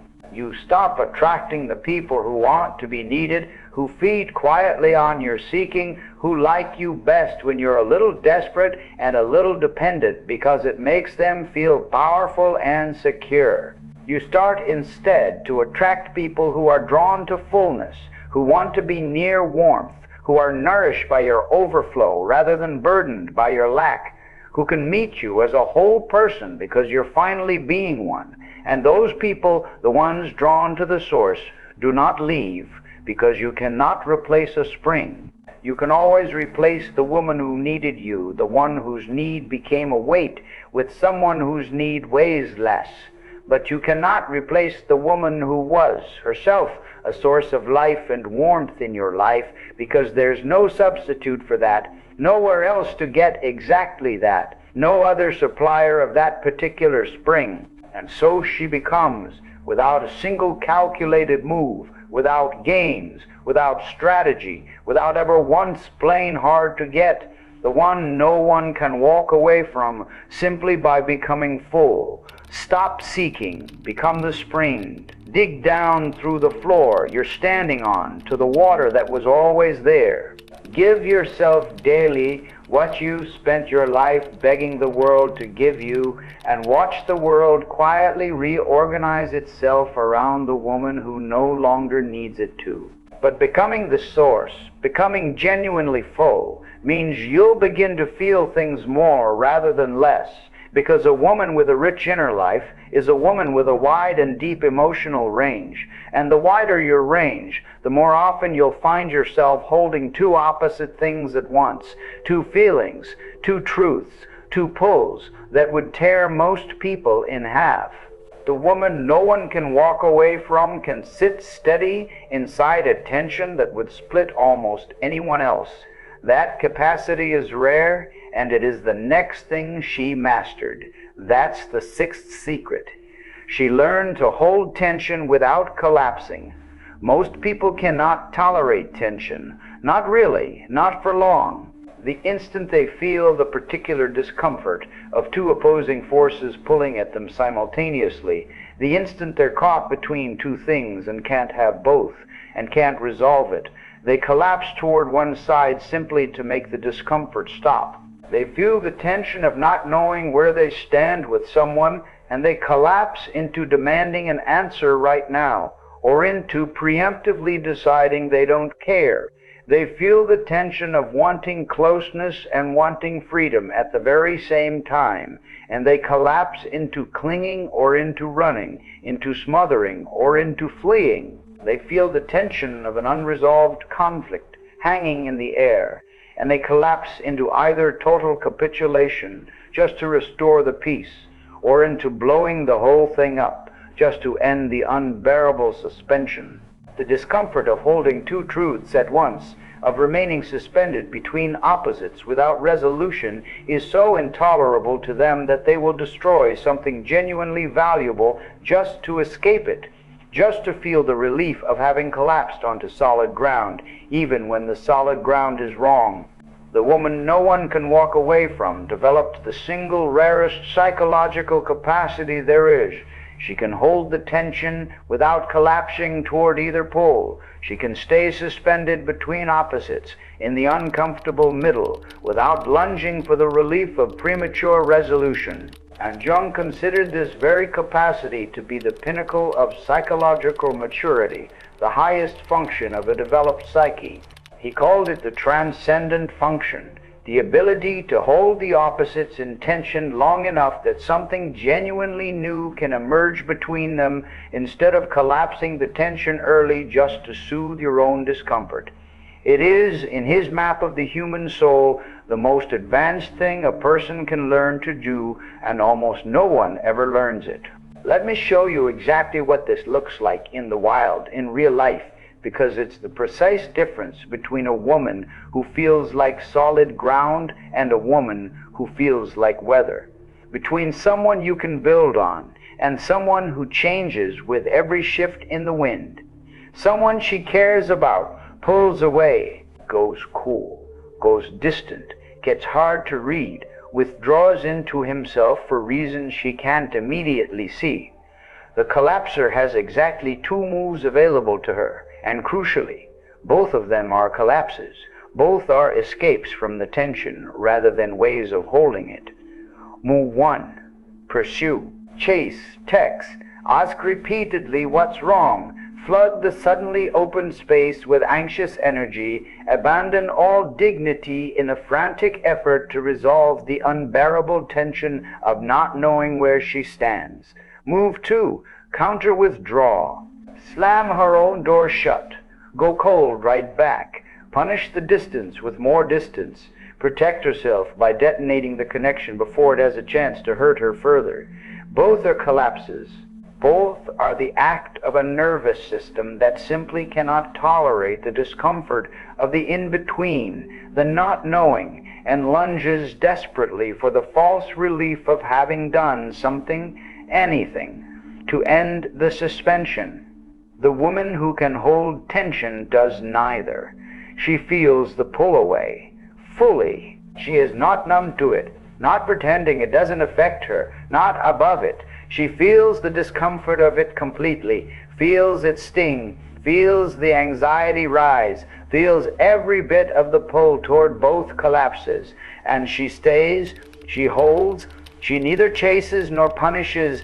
She remains warm and remains rooted at the same time, lets the other person have their distance without making that distance into an emergency, because she has the internal stability to sit inside the not knowing without needing to resolve it this instant at any cost. And do you understand how genuinely, almost shockingly powerful that is to witness from the outside?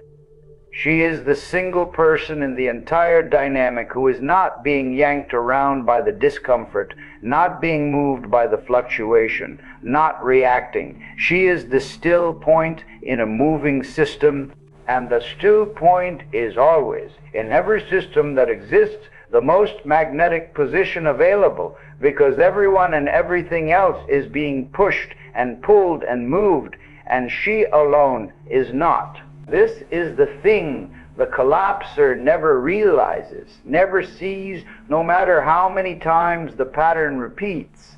When you collapse to relieve tension, you hand all of your power to whoever or whatever created the tension. The woman who chases the moment he pulls back has just announced unmistakably that his behavior controls hers, that he holds the strings, that he can move her at will simply by withdrawing. The woman who slams her own door the moment she feels the slightest rejection has announced the exact same thing from the opposite direction, that she is reactive, that her state is dictated from outside, that the right input will produce the predictable output. Both of them have made themselves reactive, and reactive is the precise opposite of magnetic, because reactive means there is no real center, no autonomous source of her state, just a thing that bounces wherever it's pushed, that lights up or shuts down on cue.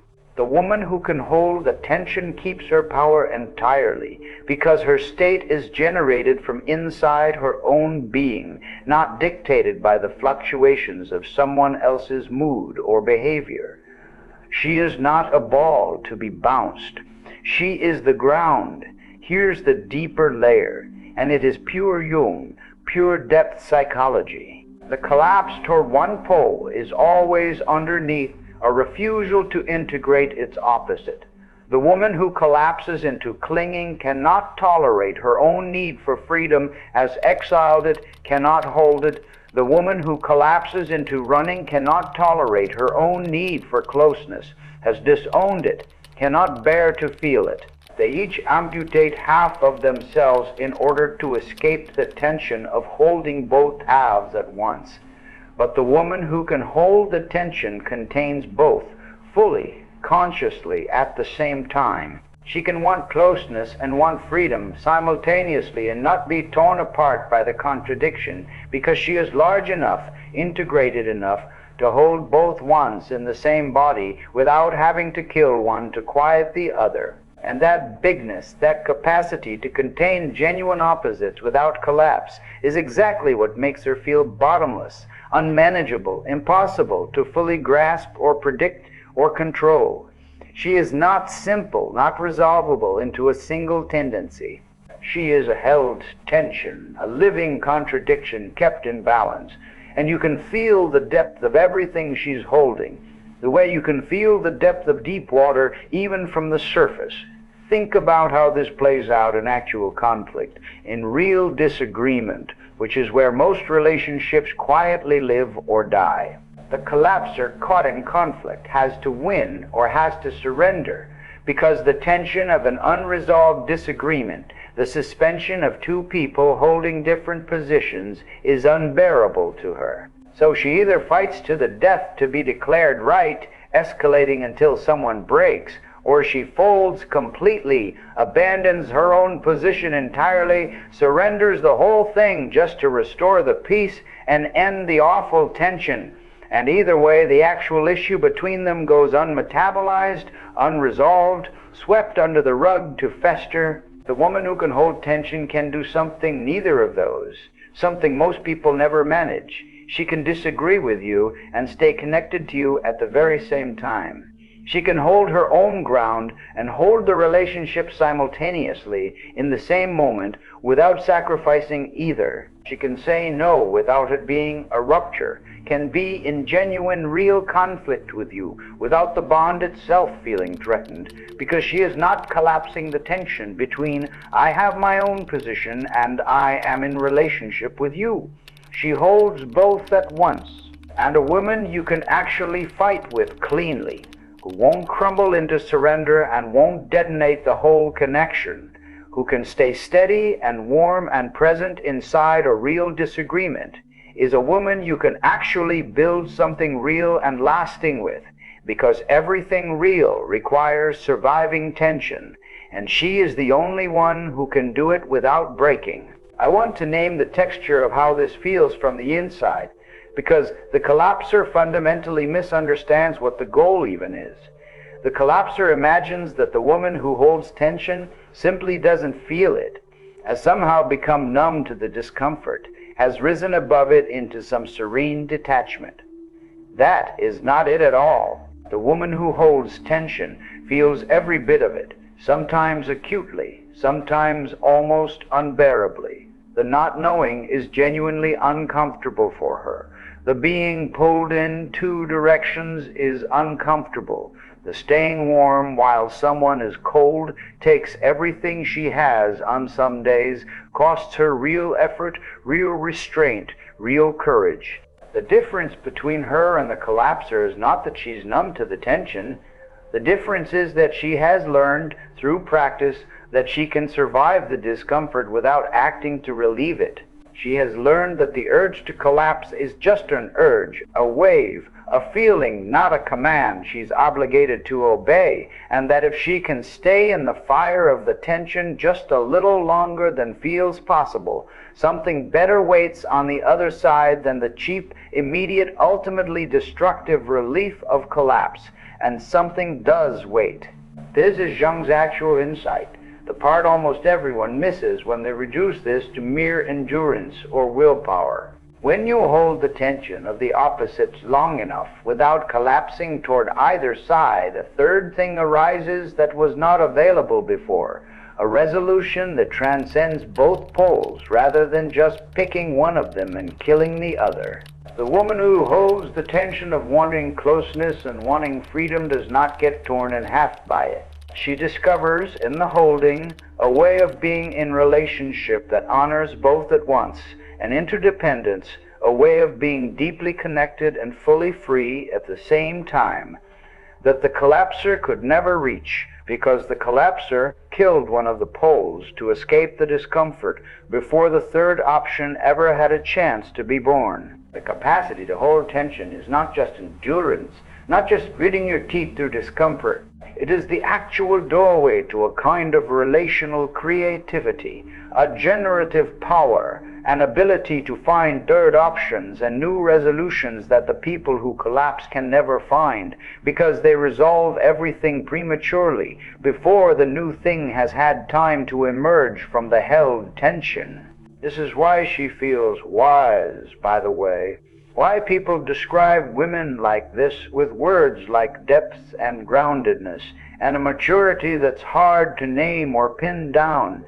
What they're actually feeling, what they're responding to, is the held tension itself. They are in the presence of a woman who isn't being yanked around by every fluctuation, who can sit in ambiguity without panic, who can hold a real paradox without rushing to dissolve it, who can stay suspended between opposites without collapsing, and that stability reads as wisdom because it genuinely is wisdom, the deepest practical wisdom there is. the wisdom of a self that has grown large enough to contain its own contradictions, rather than amputating it. The practice is simple to name and the work of a lifetime to actually build, and it begins in the smallest moments. The next time you feel that unbearable, overwhelming pull to collapse, to chase, or to flee, to win, or to fold, to demand immediate resolution, or to numb yourself out, pause, just pause, even for 3 seconds. Feel the tension deliberately. Let it be uncomfortable. Let it sting. Don't run from the discomfort. And then ask yourself the only question that matters here. Can I stay in this just a little longer? Can I hold both sides just a little longer? Because lunge for the relief of collapse. Every single time you manage it, even for a few seconds longer than yesterday, the capacity grows, the muscle strengthens. And the capacity is the entire thing, the whole prize. Because the woman who can hold tension without collapsing is the steadiest presence in any room she enters, the still point that everyone else unconsciously orbits, the one whose center cannot be moved by the storms that move everyone around her. And you do not walk away from the still point. You hold on to it for dear life. In a world of weather, you do not leave the one piece of solid ground you found. It's the only stable thing you've got. But holding your center steady while everyone around you collapses means you will start to feel increasingly set apart, different. And the woman no one can walk away from had to make peace with a very particular kind of solitude, the solitude of being incomparable. Because the moment you stop competing, the moment you step off the shared scale entirely, you stop being on the same axis as anyone else. And that single shift changes absolutely everything about how you are seen and why you cannot be replaced. She stopped competing because she made herself incomparable. There is a game almost every woman is enrolled in at birth and never once consents to play, never signs up for, never agrees to, and yet finds herself competing in for the rest of her life. It's the comparison game, and the rules are simple and brutal and never spoken aloud because they don't need to be. The rules are these. There is a single scale on which all women are ranked, and your entire job, your lifelong assignment, is to climb it. Be prettier than her, thinner than her, younger looking, more put together, more successful, more desirable, more accomplished, more chosen. The game assumes as its foundational premise that women are fundamentally the same kind of thing, interchangeable units that differ only in quality, only in rank, and that your worth as a person is simply your position in the standings on any given day. And so you spend your life glancing sideways, measuring, comparing, sizing up every other woman who enters the room to figure out where you fall relative to her, your sense of your own value rising when you rank above and crashing when you rank below, your mood and your security hostage to an endless tournament you never chose to enter. The woman no one can walk away from, quit the game entirely, not by finally winning it, not by climbing to the top of the scale and defending the summit. By becoming the one single thing the game has no way to process, no way to rank, no way to even perceive, incomparable. Understand what comparison actually requires mechanically, because the requirement is the entire vulnerability, the whole exposed flank. To compare two things, any two things, they have to exist on the same scale, share the same axis, be measured in the same units. You can compare two women's looks, because looks has been flattened into a single rankable dimension. You can compare two women's bodies, their achievements, their desirability, their success, because the comparison game has spent centuries flattening all women down onto a small handful of shared, agreed-upon axes that everyone has internalized.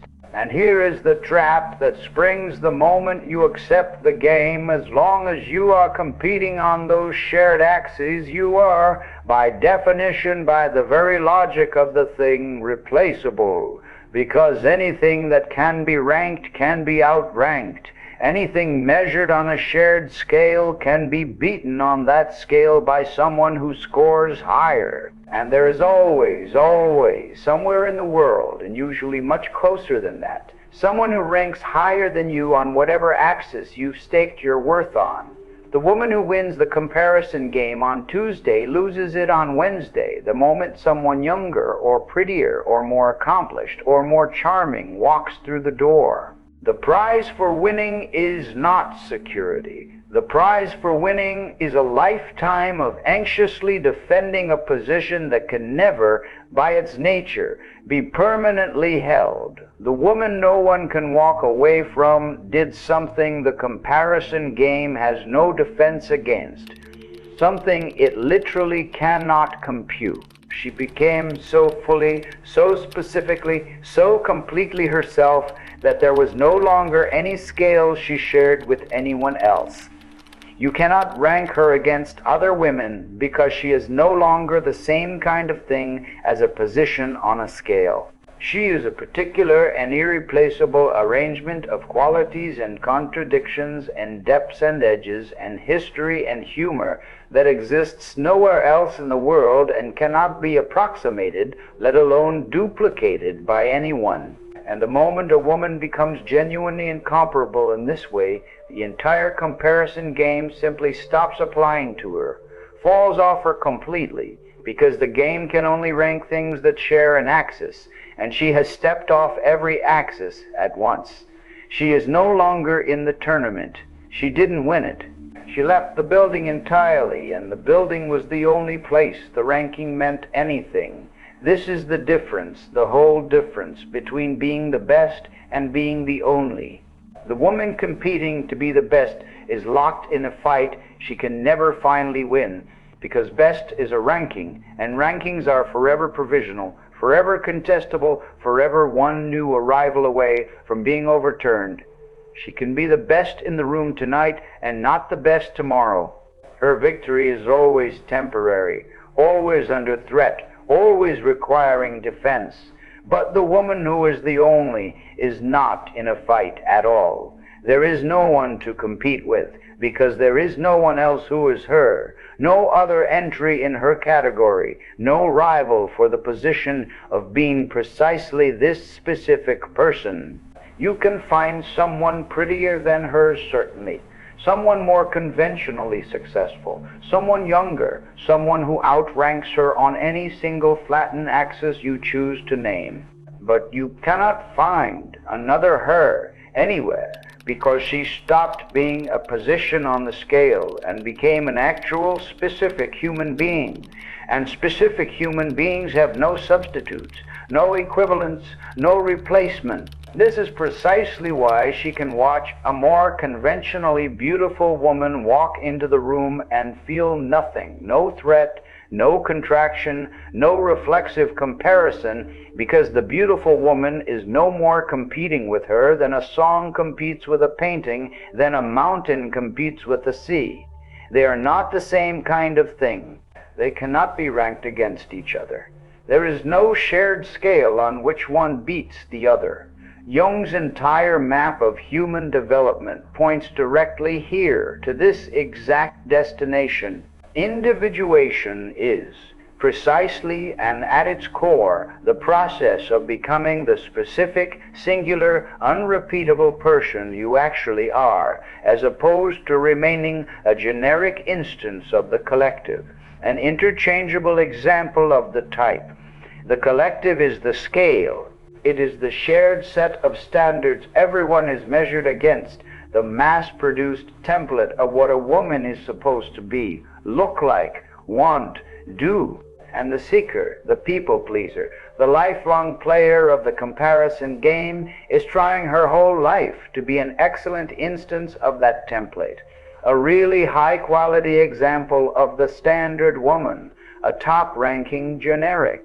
Individuation is the refusal of the template altogether, the abandonment of the entire project of being a good instance of the type. It is becoming so thoroughly, so specifically yourself, that you are no longer an instance of anything at all, not a better version of the standard woman, not a higher ranking example of the template, not a version of the standard woman in any sense whatsoever. You, singular. There has never been another, and there will never be another, and that singularity is a kind of value the comparison game literally cannot measure, cannot rank, cannot even see, because it has no scale for the unrepeatable. Let me make this concrete, because it sounds lofty and abstract, and it is in fact intensely, immediately practical, something you could begin doing this afternoon. The woman playing the comparison game tries to be attractive in the agreed-upon way, beautiful according to the template's definition, successful by the standard measures, desirable along the common axes, and in doing exactly that, in pursuing the shared standard, she makes herself comparable to every single other woman pursuing the same shared standard, all of them now rankable against one another on the same scale, all of them competing for the same flatness.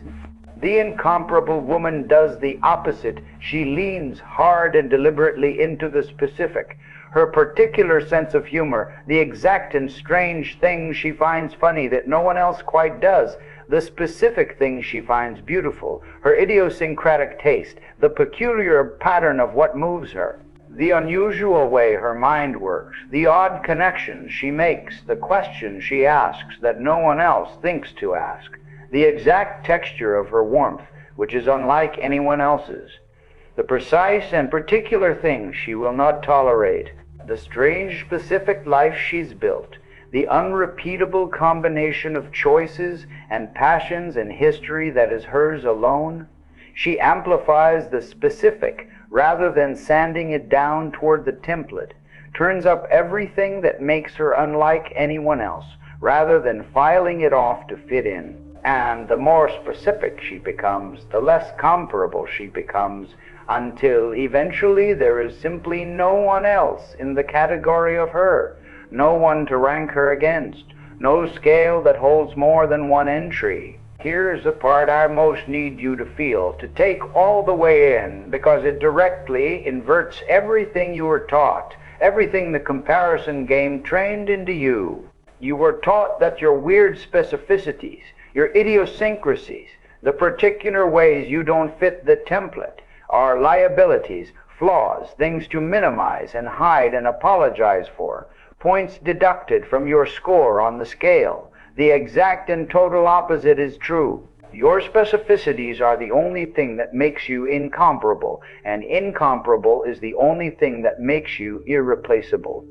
The template-fit parts of you, the ways you match the standard, are precisely the replaceable parts, because anyone can match the standard. The standard is by definition shared and common and achievable by many. The strange, specific, only you parts are the irreplaceable parts, the parts that lift you off the scale. Everything you were told made you too much, too odd, too intense, too particular, too weird, too unlike the other girls, is precisely the thing that makes you a category of one, that puts you somewhere you can never be ranked, and therefore never outranked, never replaced. Every single time you sand down a specificity to fit the template, to be more normal, more standard, more like what's expected, you make yourself more comparable and therefore more replaceable. And every single time you amplify a specificity, lean into the strange particular truth of yourself, you make yourself more singular and therefore more impossible to walk away from.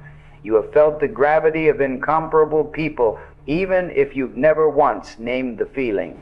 There are people who are simply not on the same scale as everyone else, who you would never think to compare to anyone, because they are so completely, unmistakably themselves that the very idea of ranking them against someone else doesn't occur to you, would feel absurd if it did. They are not necessarily the best-looking person in the room, not necessarily the most accomplished or the most anything by the standard measures. They are just unmistakably, irreplaceably, specifically themselves, and that singularity carries a gravity that the most flawless template follower, the highest ranking generic, could never generate in 1,000 years. You don't compare them to anyone because you can't, because they've made themselves a category of one, and you never quite get over people like that, never fully move past them, because there is nowhere else in the world to find what they were when they're gone. The thing they were is simply gone, unrepeatable, with no substitute available anywhere. The fear that keeps women trapped in the comparison game, competing and measuring and ranking year after year, is the fear that if you stop competing, you will simply lose. That the only way to have any worth at all is to climb the scale, and that stepping off it means giving up, conceding defeat, accepting that you are nothing, ranked last by forfeit. But this gets the entire thing precisely backward. Stepping off the scale is not conceding the game. It is transcending the game, rising above it, recognizing that the game itself was rigged from the very first move, that climbing a ranking you can always be knocked off of was never going to deliver the security you were chasing, that the whole tournament was a trap dressed up as an opportunity. You don't win the comparison game. There is no winning it, only temporary and anxious leads. You graduate from it. You step out of it entirely and become the kind of woman it was never built to measure, the kind of woman who exists in a category the scale can't even register. And here is what happens to your relationships with other women when you finally do this, because this is the hidden gift folded inside the secret, the part nobody mentions. The comparison game makes every other woman into a rival, a threat, a competitor for the same scarce positions on the same shared scale. It poisons female friendship at the very root, because if you're all ranked on the same axis, then another woman's rise is necessarily your fall. Her beauty is a threat to yours. Her success diminishes your standing, and so you can never fully celebrate another woman, never relax around her, because some part of you is always quietly measuring, defending your position. But the incomparable woman has no rivals, none at all, because no one is competing for the position of being her, because there is no shared scale on which another woman could possibly beat her. She can celebrate another woman's beauty, another woman's success, another woman's brilliance with genuine, uncomplicated, wholehearted joy, because none of it costs her anything, none of it threatens her standing, because she has no standing on that scale to threaten. Another woman winning takes nothing from her whatsoever, because they were never playing for the same thing, never on the same axis. And that capacity for genuine, unguarded, unthreatened warmth toward other women is itself enormously magnetic, is itself a clear mark of a woman who has stepped off the scale, because everyone can feel the difference between the woman who is secretly sizing them up, quietly competing, and the woman who is absolutely nothing to size, nothing to defend, nothing to compete for, and can therefore simply enjoy them. So stop competing. Not by giving up, not by conceding, but by graduating, by stepping off the scale entirely. Become so specifically, so idiosyncratically, so irreplaceably yourself that there is no axis you share with anyone, no scale you can be ranked on, no category that contains more than one of you. Apsify the specific, lean hard into the strange. Turn up everything that makes you unlike anyone else instead of filing it down to fit. Let yourself be the only, instead of exhausting your life fighting to be the best. The best can always, always be beaten. The only can never, ever be replaced. And the woman no one can walk away from is, in the end, simply and finally the only one of her there is, or ever was, or ever will be. But becoming incomparable, becoming a true category of one, means your presence becomes something specific and finite and unrepeatable.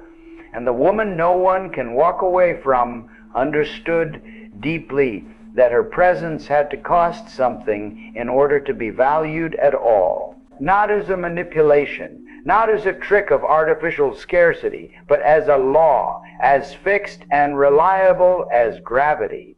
The next shift is about why the woman who gives herself away for free is never treasured, and why the woman whose presence carries real weight is never ever forgotten. That's the eighth secret. She made her presence cost something. Let me say the uncomfortable thing directly, plainly, without the cushioning that would make it easier to dismiss, because the comfortable version of this truth has failed you your entire life. Human beings do not value what they receive for free. We simply don't. It's not a moral failing we could correct with enough effort, not a flaw in some people that's absent in others. It's the actual machinery of how the human heart assigns worth, operating in all of us below the level of conscious choice. We can pretend otherwise, can build beautiful philosophies of unconditional love and freely given everything, can wish with our whole hearts that it weren't so. But the actual mechanism, the one that runs whether we approve of it or not, assigns worth in proportion to cost.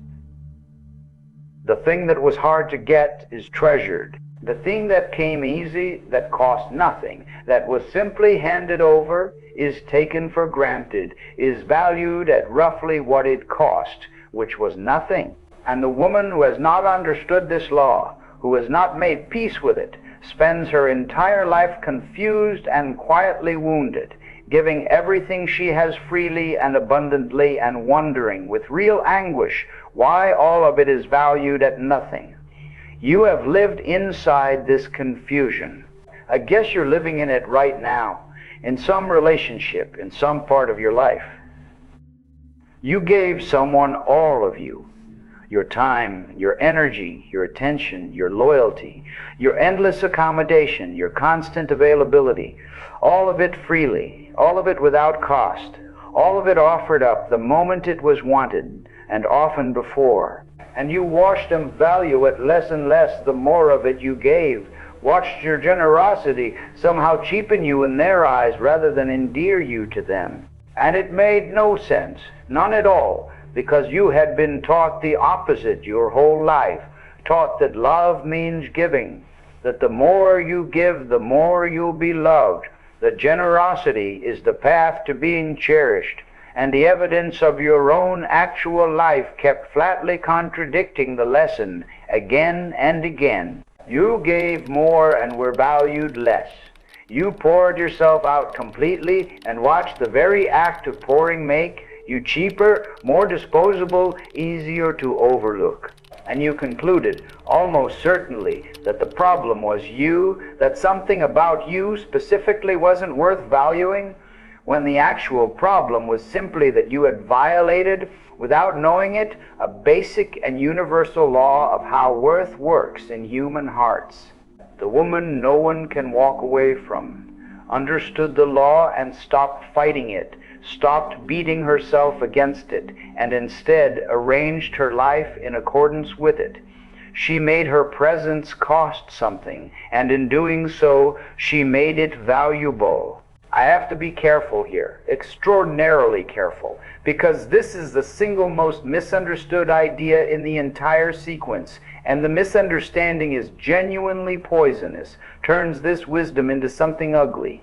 Making your presence cost something is not about being cruel. It is not about withholding affection as punishment, not about being stingy or transactional, not about turning love into a ledger or a negotiation.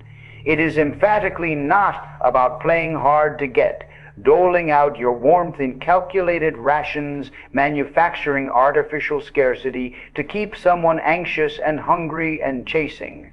All of that is manipulation, plain and simple, and manipulation flows from exactly the same insecure root as the overgiving it pretends to correct, the belief that you have to engineer your worth in someone's perception, stage it, trick them into seeing it, because it isn't real enough to stand on its own without the theater.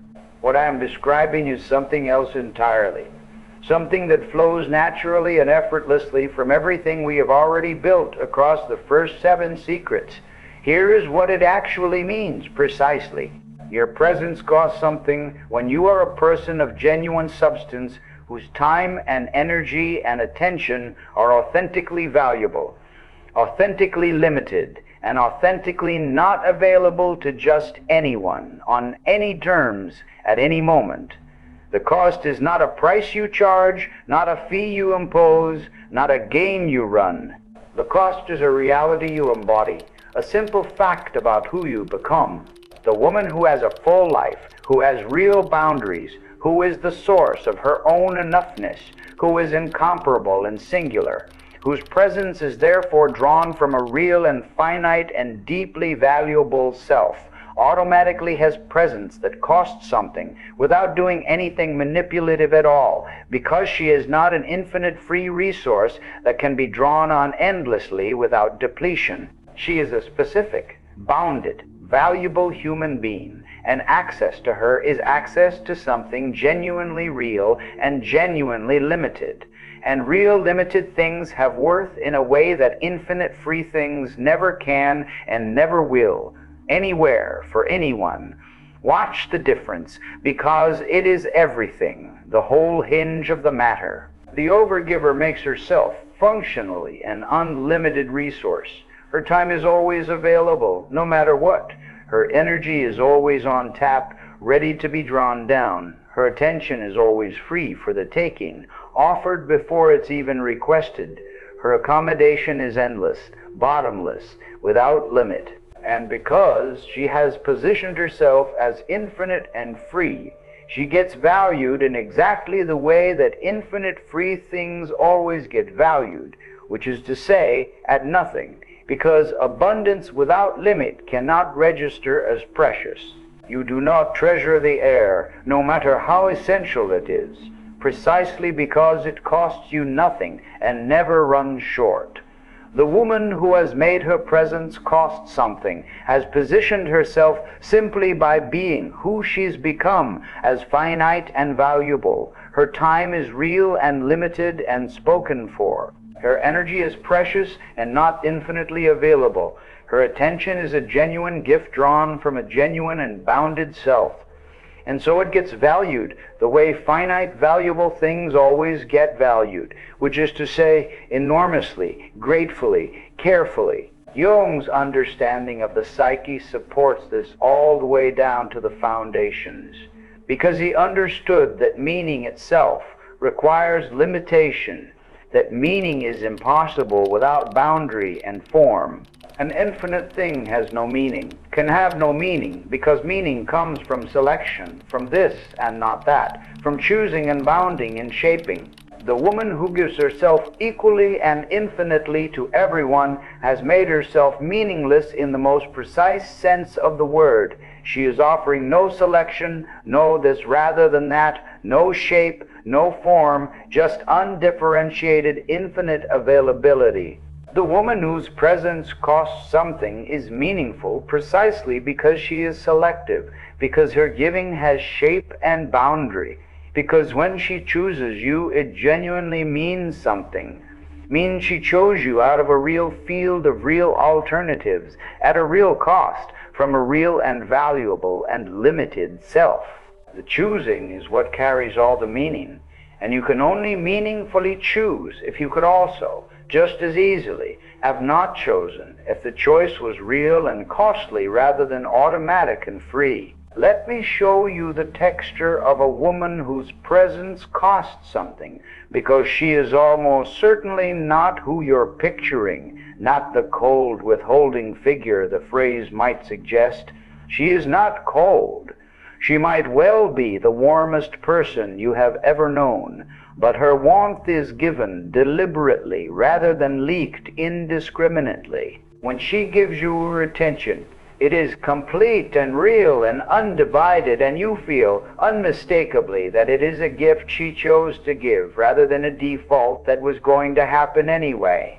She has a life that does not revolve around you, work she will not abandon for you, friends she will not cancel for you, a self she will not betray for you, and so the time she does give you is time she actively chose to give, pulled deliberately away from a full and competing life, costing her something real to offer. She is generous, often deeply so, but her generosity flows from fullness and from selection, from having much and choosing to share some of it with you specifically, rather than from emptiness and desperation, from having nothing else going on and nothing better to do. And being chosen by her means something precisely because she had other genuine options and chose you anyway, from a place of fullness, at a real cost, with full freedom to have chosen otherwise.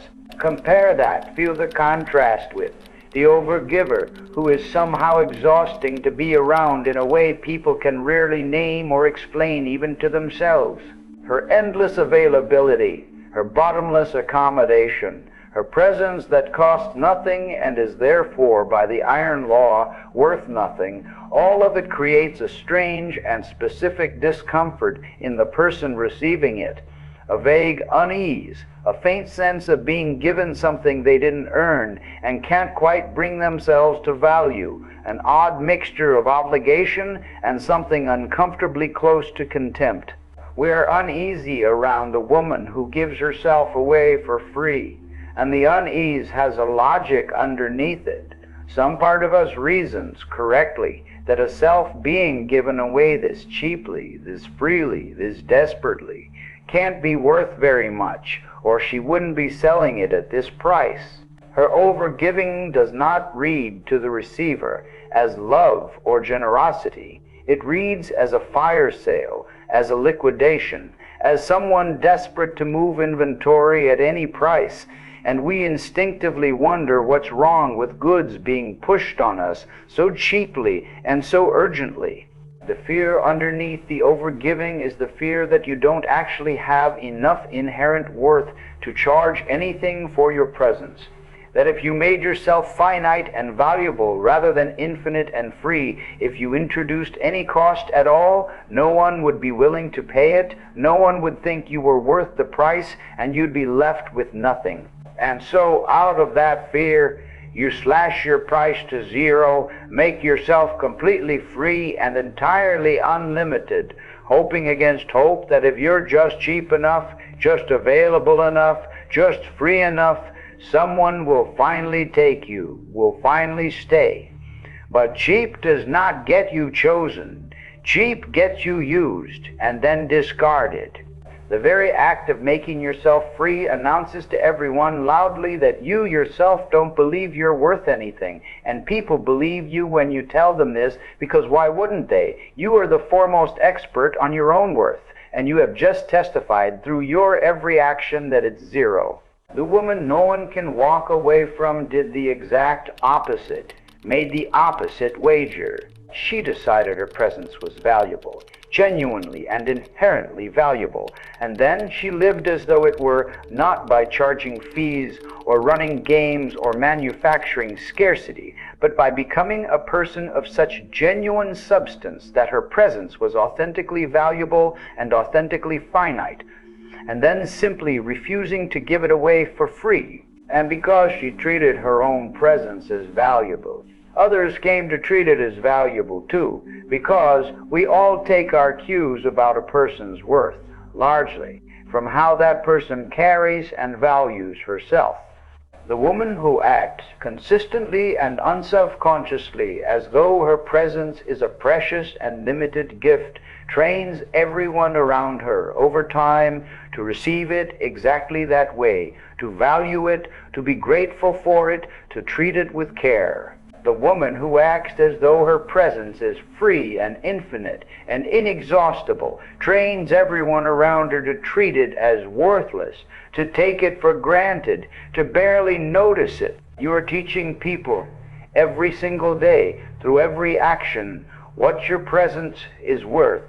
And most women are unknowingly teaching the wrong lesson, training the very people they love to undervalue them.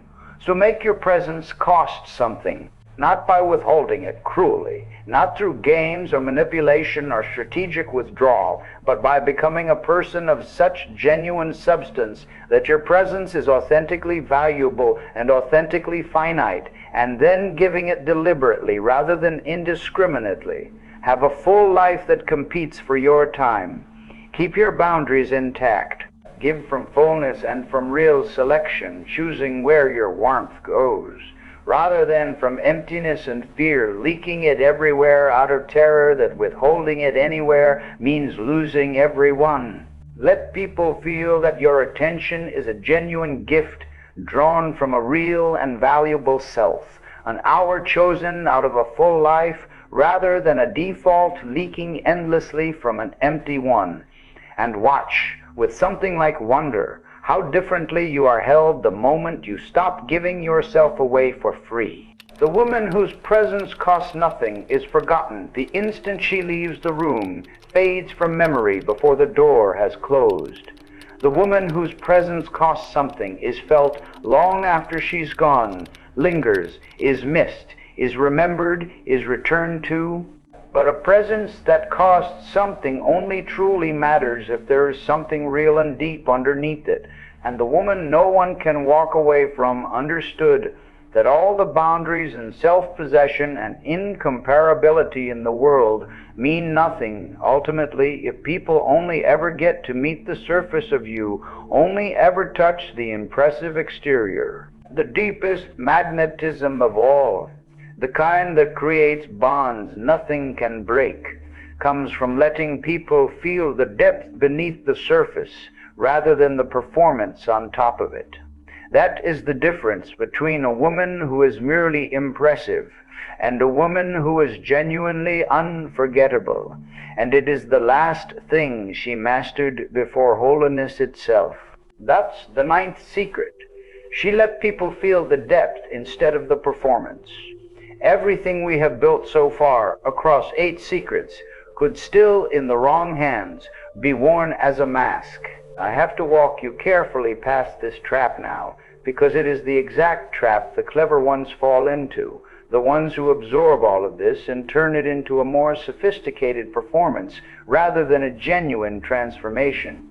A woman can learn every single thing I've described so far, the boundaries, the self-possession, the incomparability, the presence that costs something, the refusal to seek and turn the entire apparatus into a new and far more impressive performance. She can perform self-possession flawlessly. She can act out convincingly the role of the woman who needs no one, deliver a pitch-perfect impression of depth and mystery and groundedness, and be, underneath all of it, exactly as hidden, exactly as defended, exactly as defended, exactly as defended, exactly as absent as the people-pleaser she used to be, just standing now behind a more beautiful and more intimidating mask. And people will feel the mask. They always do, eventually. They will find her striking, admirable, impressive, perhaps even a little intimidating, and they will walk away from her anyway in the end, because they never actually touched anything real, never made contact with an actual person, only with a very good performance of one. The woman no one can walk away from did the one thing the performer, however skilled, cannot bring herself to do, the thing that all her impressiveness is precisely designed to avoid. She let people feel the depth underneath. including, crucially, the parts that aren't impressive at all. Understand the distinction, because it is the entire difference between being admired and being unforgettable, between being respected from a distance and being held close and never released. A performance, no matter how magnificent, no matter how flawless, keeps the other person at the surface, on the far side of a fourth wall. They are watching a show, and watching a show, even a genuinely spectacular one, is a fundamentally lonely experience, because you are outside it, separated from the performer by the invisible glass of the act, observing rather than touching. You can admire a performance endlessly. You cannot be intimate with it. There is no contact, only spectatorship. And admiration, it turns out, is a remarkably weak glue, far weaker than we imagine. We walk away from people we admire all the time, easily, without much pain, because admiration was never a bond, only an appreciation. We do not walk away from people who have let us touch something genuinely real in them, because that touch creates a bond that admiration, however intense, never can and never does. Jung drew the crucial line exactly here, between the persona and the genuine self underneath it. The persona is the polished social surface, the mask designed to manage and optimize how you are received by others. And a woman can build an extraordinarily impressive persona, a persona of strength, of mystery, of depth even, a persona so good it fools nearly everyone, and still be entirely hidden behind it, entirely untouchable, entirely unmet, never once making real contact with another human being. What creates real connection, real bonding, the kind that can't be walked away from, is not an impressive persona, no matter how impressive. It is the willingness to let the persona drop, even for a moment, even slightly, and allow another person to feel the actual self underneath it, the unperformed one, the one with the genuine contradictions and the real tenderness and the unresolved places and the parts that aren't polished at all. The persona impresses. Only the self connects. And connection, real contact between two actual selves, is the thing that makes a person genuinely impossible to leave. Because once someone has touched the real you, walking away means giving up the only real contact they've found, and almost no one can bring themselves to do that. Here is the part that will feel deeply counterintuitive after everything we've built across the first 8 secrets. So stay with me closely through it, because it's the resolution of the whole thing. The depth she lets people feel is not more impressiveness. It is, in a sense, the opposite of impressiveness. The performer believes, wrongly, that depth means seeming profound, seeming mysterious, seeming untouchable and complete, having it all together at some level beyond ordinary mortals, never showing a crack. Real depth is almost the reverse of that. Real depth is the willingness to be touchable, to be reachable, to let someone see the place where you are not invulnerable, not complete, not perfectly held together. It is letting the moment of genuine feeling actually show on your face in real time, instead of catching it and managing it into the appropriate, attractive, curated expression. It is letting yourself be visibly moved by something real in front of another person, without immediately shaping the response into something more flattering. It is letting your actual unedited response happen rather than substituting your performed one.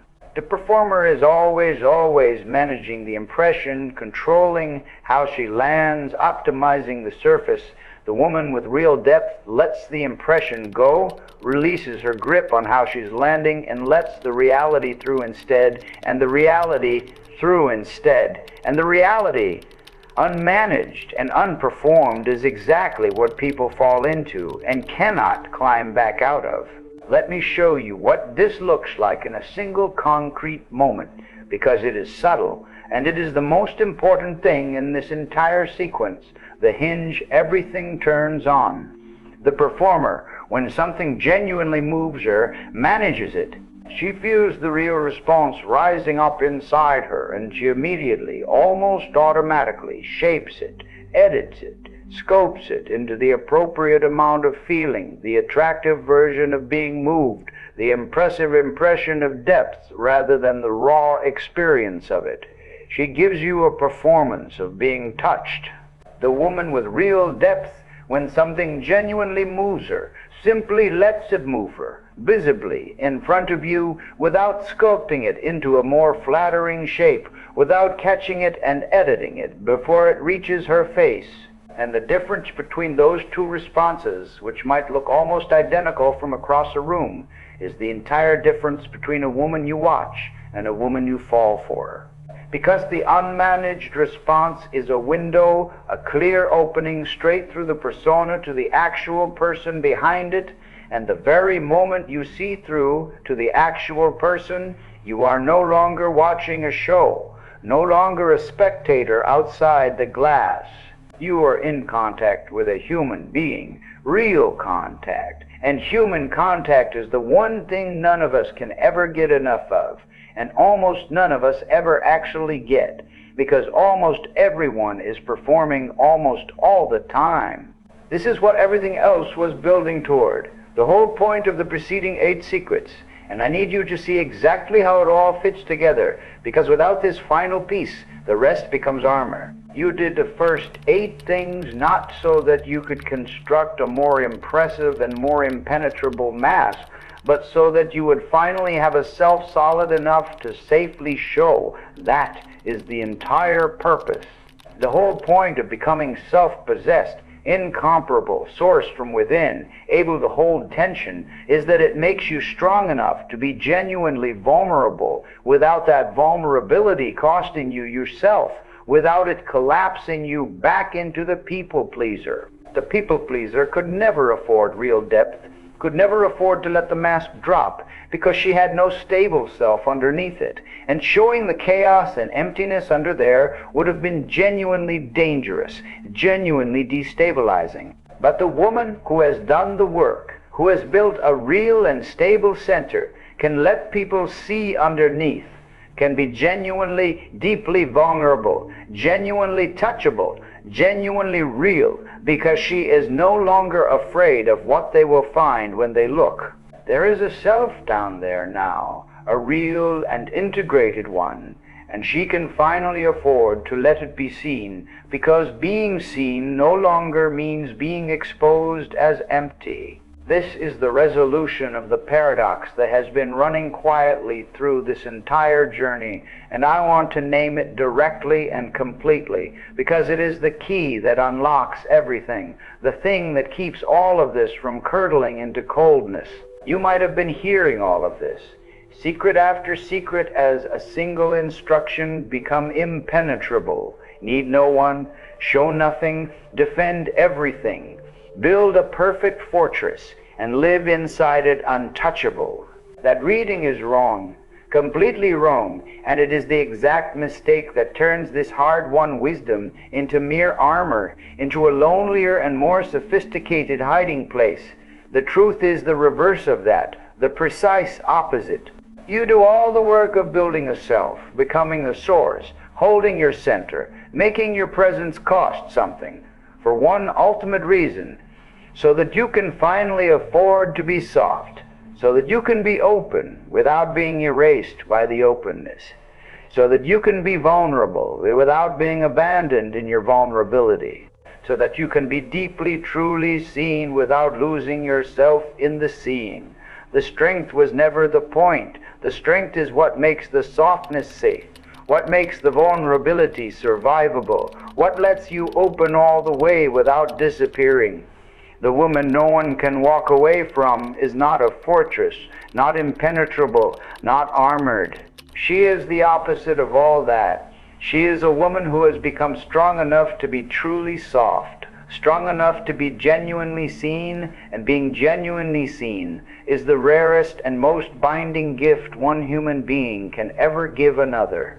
Think about your own experience of being let into someone's real depth, because you have had this experience, and it proves everything I'm saying. Remember the moment when a person you respected, perhaps someone a little intimidating, someone impressive, that you see something real, something unguarded, a genuine feeling they didn't manage, a true and unpolished thing about who they actually were underneath the impressive surface. Remember how that moment bonded you to them, instantly and almost irreversibly, in a way that all their impressive qualities never had and never could. The impressiveness kept you admiring at a distance. The single moment of real depth pulled you in and held you. That is the mechanism, exactly. Depth shared is depth bonded. When someone lets you feel their actual self, even briefly, even in a small way, you become a keeper of something real, a holder of genuine contact, and you do not walk away from that, cannot easily walk away from it, because walking away would mean abandoning the only genuine human contact you've managed to find in a world full of performances. The performer gives you nothing real to keep, only a show to remember. The woman with real depth gives you herself, actually, and a self, once truly received by another person, is not something anyone can casually walk away from. The fear underneath the performance, the fear that keeps the performer performing even when it's costing her every real connection she longs for, is the oldest fear there is, the one underneath every mask anyone has ever worn since the beginning. The fear is that if you let people feel the real you, the unperformed and unmanaged one, they will find it lacking, find it not enough, find you wanting, that the persona is doing necessary protective work, hiding the inadequate truth underneath, and that dropping it means exposing exactly the thing you're most afraid is true about yourself. And so the performer keeps performing, keeps managing, keeps everyone safely at the surface on the far side of the glass, choosing the safety of being admired at a distance over the terrifying risk of being known up close. But admired at a distance is just a lonelier, more dignified way of being left. They leave the impressive performer in the end every time, because they never got to keep anything real, never made contact, never bonded, only watched and admired and eventually moved on. The risk of being known is the only path that has ever led to being kept, and there is no version of this, none, where you get to be both fully hidden and fully held at the same time. You have to choose the persona or the bond, the mask or the keeping, safety or contact. You cannot have both, ever. The woman no one can walk away from chose the bond, chose contact, chose to be known. She did the hard work, all 8 secrets of it, of building a real and stable and integrated self. And then she did the even harder work, the work that all the rest was preparation for, of letting that self actually be felt, unmanaged, undefended, real, including the unimpressive parts, including the tender and unresolved places. She let people see the place where she's genuinely moved. She let the real response show on her face before she could edit it. She let the depth through instead of performing the impression of depth. And in doing so, she gave the people worthy of her the one thing the performer can never give, no matter how magnificent the performance, actual contact with an actual human being. That is the thing that cannot be replaced, cannot be found elsewhere, cannot be walked away from. You can always find someone more impressive than her somewhere. You cannot find another person whose real depth you were let into, whose actual self you touched, because that contact was specific and singular and unrepeatable, and once someone has felt it, truly felt it, leaving becomes the one thing they find they cannot bring themselves to do. But letting people feel your real depth, letting yourself be genuinely seen and genuinely touched, means letting yourself actually be wanted. And that turns out to be far more terrifying than being needed ever was. Because the woman who spent her whole life making herself indispensable, making herself necessary, has to learn the single hardest lesson in all of this, that being needed and being wanted are opposites, not the same thing at all, and that only one of them is a bond no one can walk away from. That's the shift that finally sets you free, and it comes in the next part. She stopped trying to be needed and let herself be wanted instead. There is a strategy buried so deep in most women that it operates entirely below awareness, never once examined, never recognized as a choice, and it is the strategy of indispensability. The unconscious plan, the one running quietly underneath 1,000 daily decisions, goes like this: if I can make myself necessary, truly necessary, then I cannot be left. If I become the one who holds everything together, the one who handles what no one else can handle, the one who is so woven into the fabric of everyone's life that my removal would be a catastrophe, then I am safe, finally and permanently safe, because you cannot leave the person you depend on. You cannot walk away from the woman who is load-bearing in your life, and so she sets about making herself needed with enormous skill and enormous effort. She becomes the indispensable one, the one who carries the weight, who solves the problems, who remembers everything, who manages the logistics of everyone's existence, who is so essential to the functioning of the people around her that the thought of losing her is the thought of everything falling apart. And she calls this love. She calls it devotion, care, selflessness. And she feels secure, genuinely secure, in precise proportion to how needed she has made herself, how indispensable, how impossible to do without. The woman no one can walk away from discovered the devastating flaw running through this entire strategy. The flaw that hollows it out from the inside. Being needed is not the same thing as being wanted, not even close. And only one of the two is freedom. Only one is a bond worth having. Look closely at what being needed actually is, structurally, beneath the flattering surface, because it is not at all what it pretends to be. When someone needs you, they are bound to you by dependency, by the simple fact that their life would be harder or would fall apart entirely without you and the function you perform. That is a real bond, undeniably, a strong one even. But look hard at its actual nature, its underlying structure. It is a bond of obligation, of utility, of the other person's deficit and your filling of it. They keep you because they need what you provide, because losing you would cost them, because you've made yourself too useful to lose. And here is the trap hidden inside the strategy, the thing the indispensable woman never lets herself see clearly, because seeing it would collapse the whole edifice she's built her security on. The moment they no longer need what you provide, or the moment someone or something else can provide it, the bond dissolves, because the bond was never actually about her. It was about the function. It was about the service she performed, the need she filled, the gap she closed. She made herself a service, and services, no matter how excellent, get replaced the instant a better or cheaper or newer or more convenient provider appears. She believed she was making herself irreplaceable, weaving herself permanently into their lives.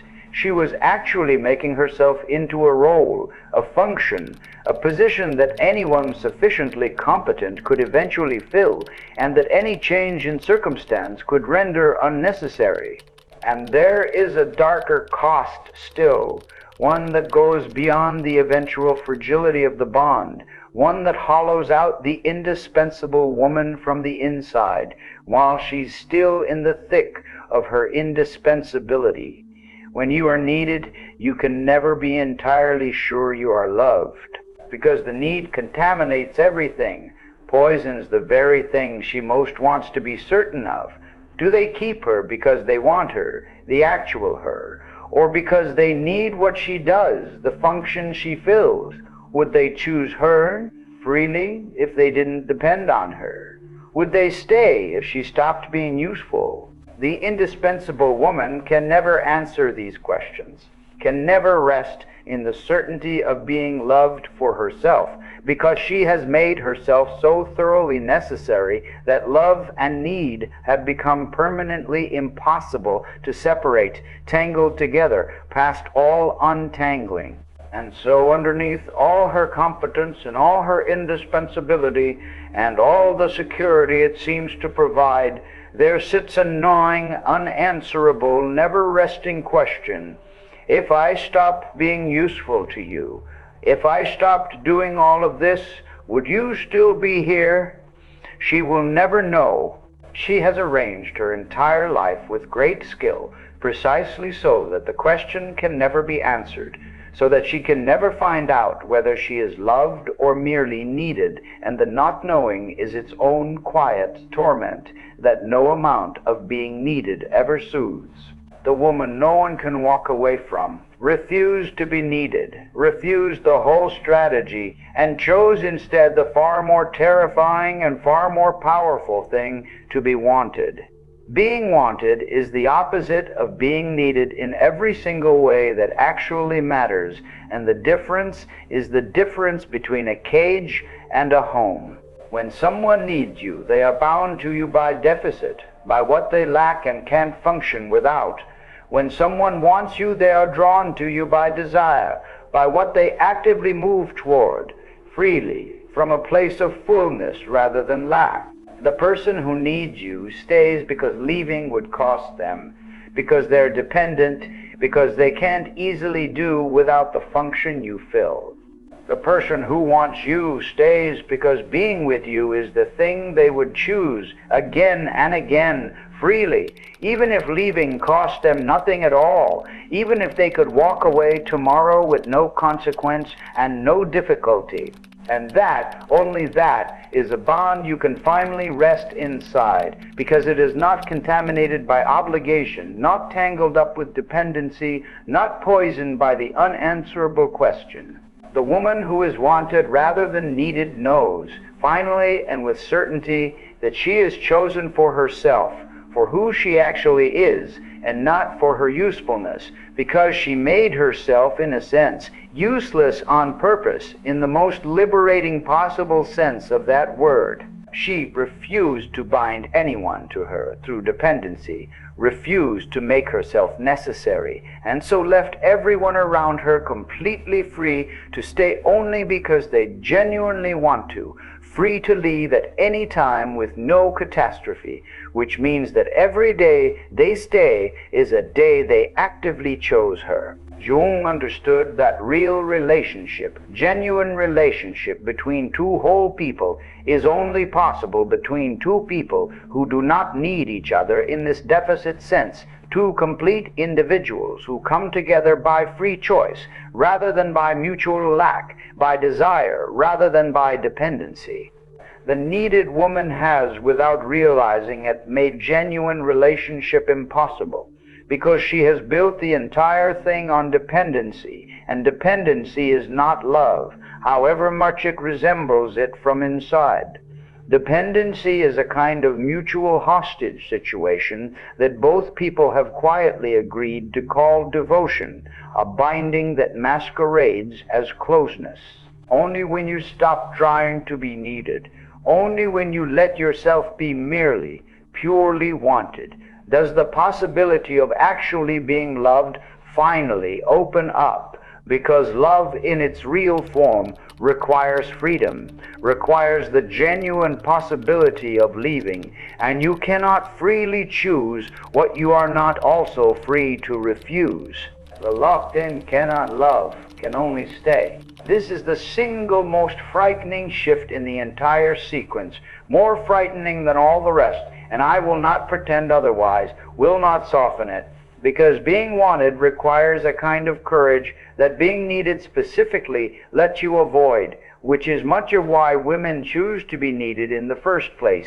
When you make yourself needed, You never have to face the most vulnerable question a human being can ask because you've arranged things, so the question never comes up. You've guaranteed your place through utility, secured your position through indispensability, and so you never have to stand exposed and ask whether you, just as you are, would be enough. But when you let yourself be merely wanted, when you refuse to bind anyone through need, you stand naked in front of exactly that question, the most vulnerable one there is. Am I just as I am, without all the things I do for you, without being indispensable, without being necessary enough to make you stay? The needed woman never has to ask it, has built her whole life to avoid asking it. The wanted woman asks it with her entire existence every single day, by refusing to bind anyone, by leaving the door unlocked, by being thoroughly keepable, but never once unleavable, by daring to be chosen freely or not chosen at all. And the woman who can stand in that vulnerability, who can bear to let herself be wanted rather than needed, who can leave the door open and trust that they will stay because they want to rather than because they're trapped, has a power that the indispensable woman, for all her competence, will never once touch. Because everyone around her knows, can feel that the door is open.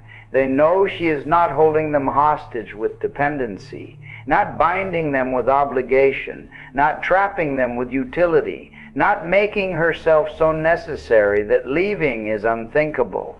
They know that if they stay, it is because they are choosing her freely, with full freedom to go, and that if they ever truly wanted to leave, they could, easily, without catastrophe. And paradoxically, almost cruelly, devastatingly, that open and unlocked door is the very thing that makes them stay, makes them never want to leave, because a woman who could let you go and instead makes you want to stay is infinitely more compelling, infinitely more binding than a woman who has quietly locked all the exits and made leaving impossible. The locked door makes you notice the walls, makes you test them, makes some part of you look for the way out simply because you've been confined. The open door makes you never want to use it because nothing in you is trapped and the heart does not strain against a cage it cannot find.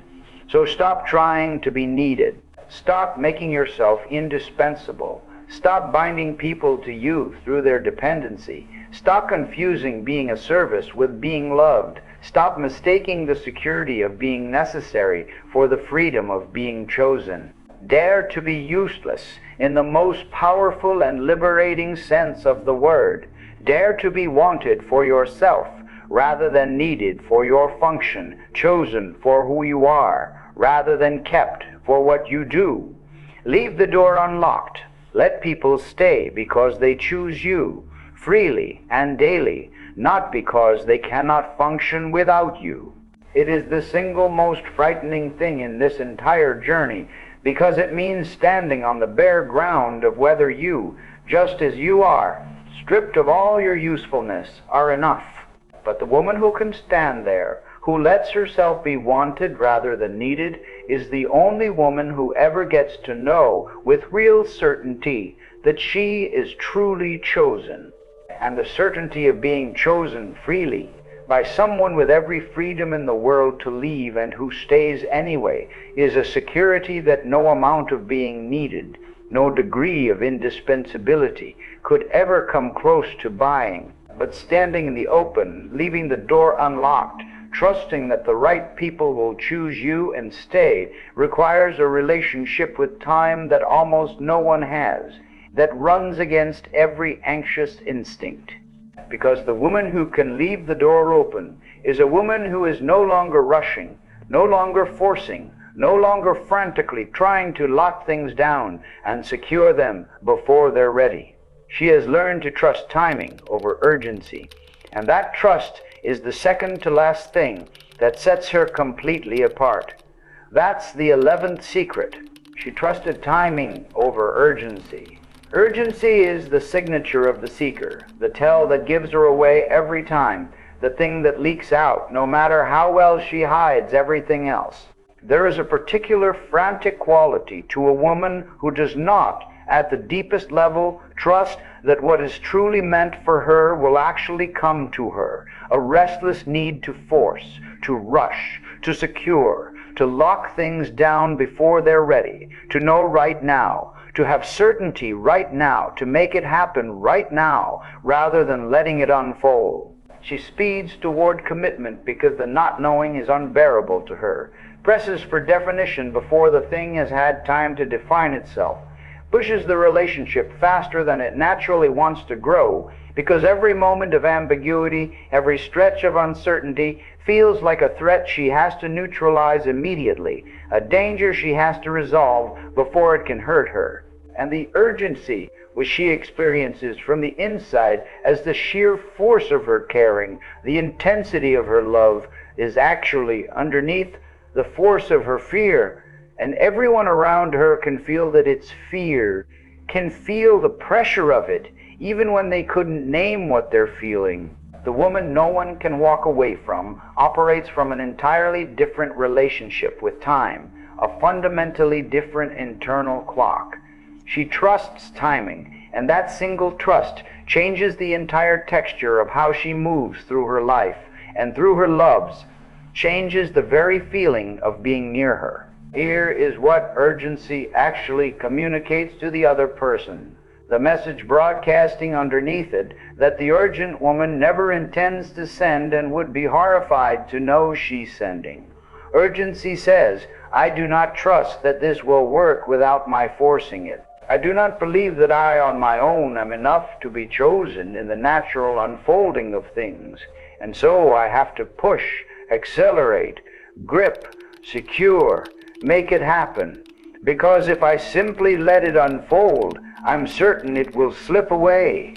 Urgency is, at its very bottom, a confession of scarcity, a broadcast of lack, an announcement that you do not believe there is enough, not enough time, not enough options, not enough of you to be chosen without rushing and gripping and forcing. And scarcity repels. It always repels without exception, because the frantic, grasping energy of someone trying desperately to lock something down before it escapes creates exactly the pressure, exactly the sense of being grabbed at that makes people instinctively want to escape.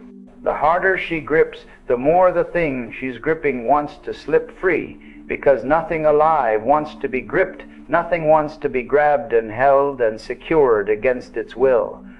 People want to be chosen, slowly, freely, in their own time. They do not want to be captured. Jung understood that the self, the deep organizing center of the psyche, operates according to its own timing, a slower and deeper rhythm than the ego's frantic, grasping agenda. The ego wants what it wants now, wants certainty now, wants to control the outcome and dictate the timeline and have everything settled immediately. The self moves according to an entirely different clock, an organic unfolding that cannot be rushed without being ruined, that has its own seasons and its own pace and its own wisdom about when things are ready. And the woman who has shifted her center of gravity from ego to self, who has done all the work we've traced across these 11 secrets, naturally relaxes out of urgency and into trust, because she is no longer being driven by the anxious little manager inside who needs everything secured this instant. She is anchored now in something deeper, something that knows in its bones that what is real does not need to be forced, and that what needs to be forced was very likely never real to begin with. Watch what trusting timing actually looks like in practice, because it is not passivity, not resignation, not giving up, and it's crucial not to confuse it with those. The woman who trusts timing is fully engaged, fully present, fully willing to want what she wants and to move toward what she wants and to move toward what she wants. She is not sitting back, passive, waiting for fate to deliver something to her doorstep, But she is doing all of it without the frantic grip, without the forcing, without the desperate need to secure the outcome on her anxious timeline. She can let a relationship unfold at its own natural pace rather than accelerating it past what it can actually bear. She can sit inside the ambiguity of the early stages without demanding premature definition, without needing to know exactly what this is before it's had the chance to become anything. She can let someone reveal themselves slowly, over time, rather than interrogating them into a verdict, rather than forcing the relationship to declare itself before it's ready. She moves with the natural rhythm of the thing rather than against it.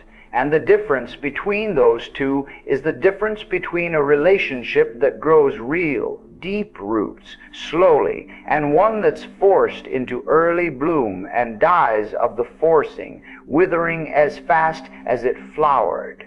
And here is the thing that makes this trust so deeply magnetic, the thing the urgent woman can never quite understand from inside her urgency. The woman who trusts timing communicates with her whole being the deepest possible security. I do not need to rush this, because I trust that what is mine will be mine, and what is not was never going to be, and either way I am completely fine. That security is overwhelmingly, almost unbearably attractive because it signals a woman who is not desperate, not gripping, not operating from scarcity and lack, a woman who has enough genuine faith in her own worth and her own future that she can let things unfold without forcing them, can hold her wants with an open hand. And people move toward that security the way they move toward warmth, the way they move towards solid ground. They relax into the spaciousness of a woman who isn't rushing them, isn't pressing them, isn't trying to lock them down before they're ready, who is content to let it be exactly what it is, at exactly the pace it is. The open, unhurried, unpressured space she creates around herself is a space people want to stay in, want to move closer into, precisely because they are not being grabbed at, not being captured, not being forced. The fear underneath the urgency, the fear that drives all the rushing and gripping and forcing, is the fear of loss. The deep conviction that if you don't force it now, lock it down now, secure it now, it will slip away forever. That the only way to keep anything precious is to grab it fast and hold it tight and never loosen your grip. But this gets the actual mechanics of keeping precisely, exactly backward. The things we grab and clutch and grip are the very things we strangle. The things that wither in our closed fists, the things we hold with an open hand, trusting them to stay, free to leave, are the things that actually stay, that choose to remain because they are free to, because we have made staying a genuine choice rather than a captivity. The urgent woman loses the very things she is most frantically trying to secure, loses them precisely because her urgency crushes them, because her grip drives them out. The woman who trusts timing keeps the things that are genuinely hers, because she lets them come to her in their own time and stay of their own free will. And what comes that way, freely and unforced and uncaptured, is exactly what stays, what roots, what lasts. There is a deeper peace in this too, beyond just its magnetism, beyond its effect on others, and it's worth naming clearly because it is a gift to the woman herself, not merely a tool for being chosen. The woman who trusts timing is released, finally, from the exhausting full-time job of trying to control outcomes, of managing every variable, of forcing every result.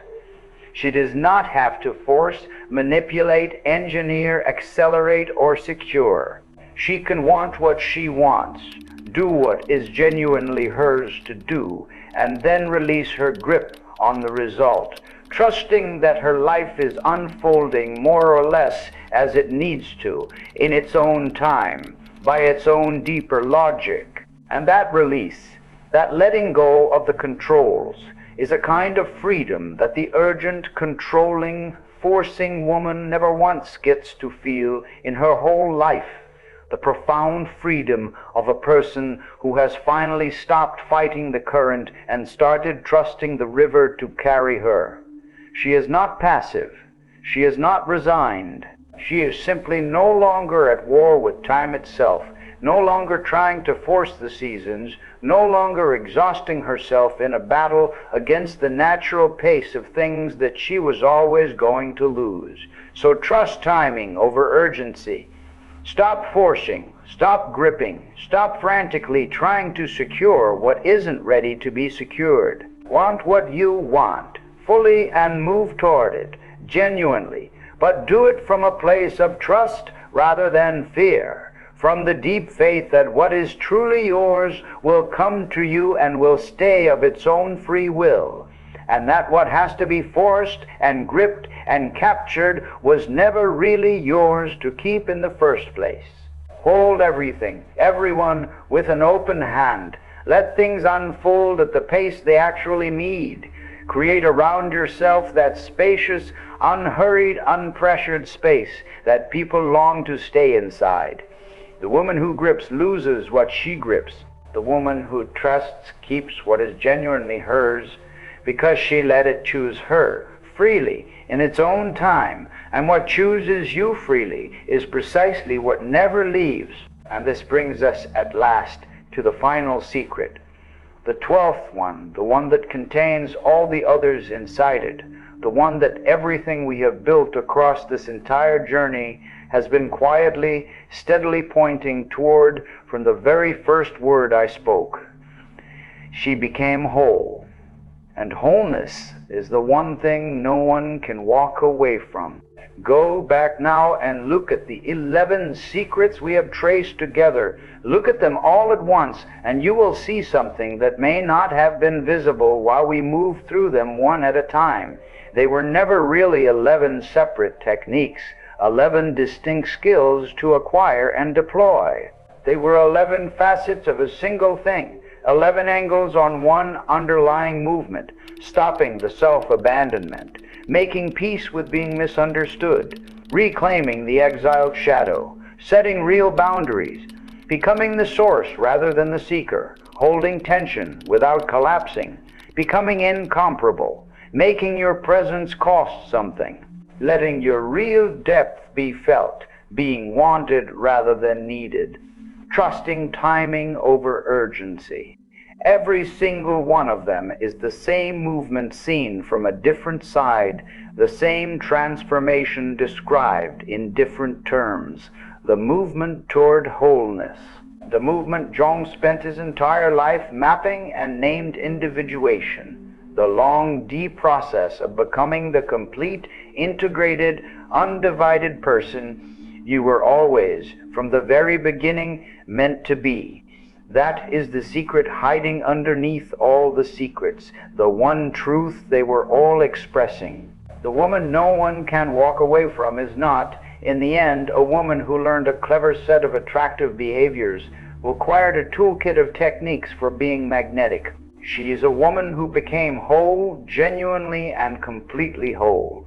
And wholeness is magnetic in a way that no technique can ever imitate and no fragmentation can ever fake, because wholeness is not something you do, it is something you become. Let me tell you why wholeness is the one thing that no one can walk away from, because this is the deepest answer to the question this entire journey has been circling from the start. A fragmented person, a person divided against herself, exiling parts of who she is, performing a persona over the gaps, seeking from others what she refuses to give herself, is a person who is, in a real and literal sense, not all there. Pieces of her are missing, buried in the basement, disowned, performed over, hidden away. And you cannot be fully bound to a person who is not fully present, cannot bond completely to someone who is only partially there, because there is no complete person available to bond to. You are in relationship with a fragment, a mask, a carefully managed partial self, and a partial self can only ever create a partial bond, a connection with gaps in it, a love with no one fully home to receive it. This is precisely why the people-pleaser, despite all her endless giving, despite pouring out everything she has, is so easy to walk away from in the end. There was never a whole person there to hold on to, only a beautifully maintained absence. The whole woman is all there, every part of her, present and accounted for, integrated, available, the light and the dark, the strength and the softness, the warmth and the edge, the depth and the play, the fierce and the tender, all of it present at once, all of it integrated into a single coherent self, all of it available to meet you.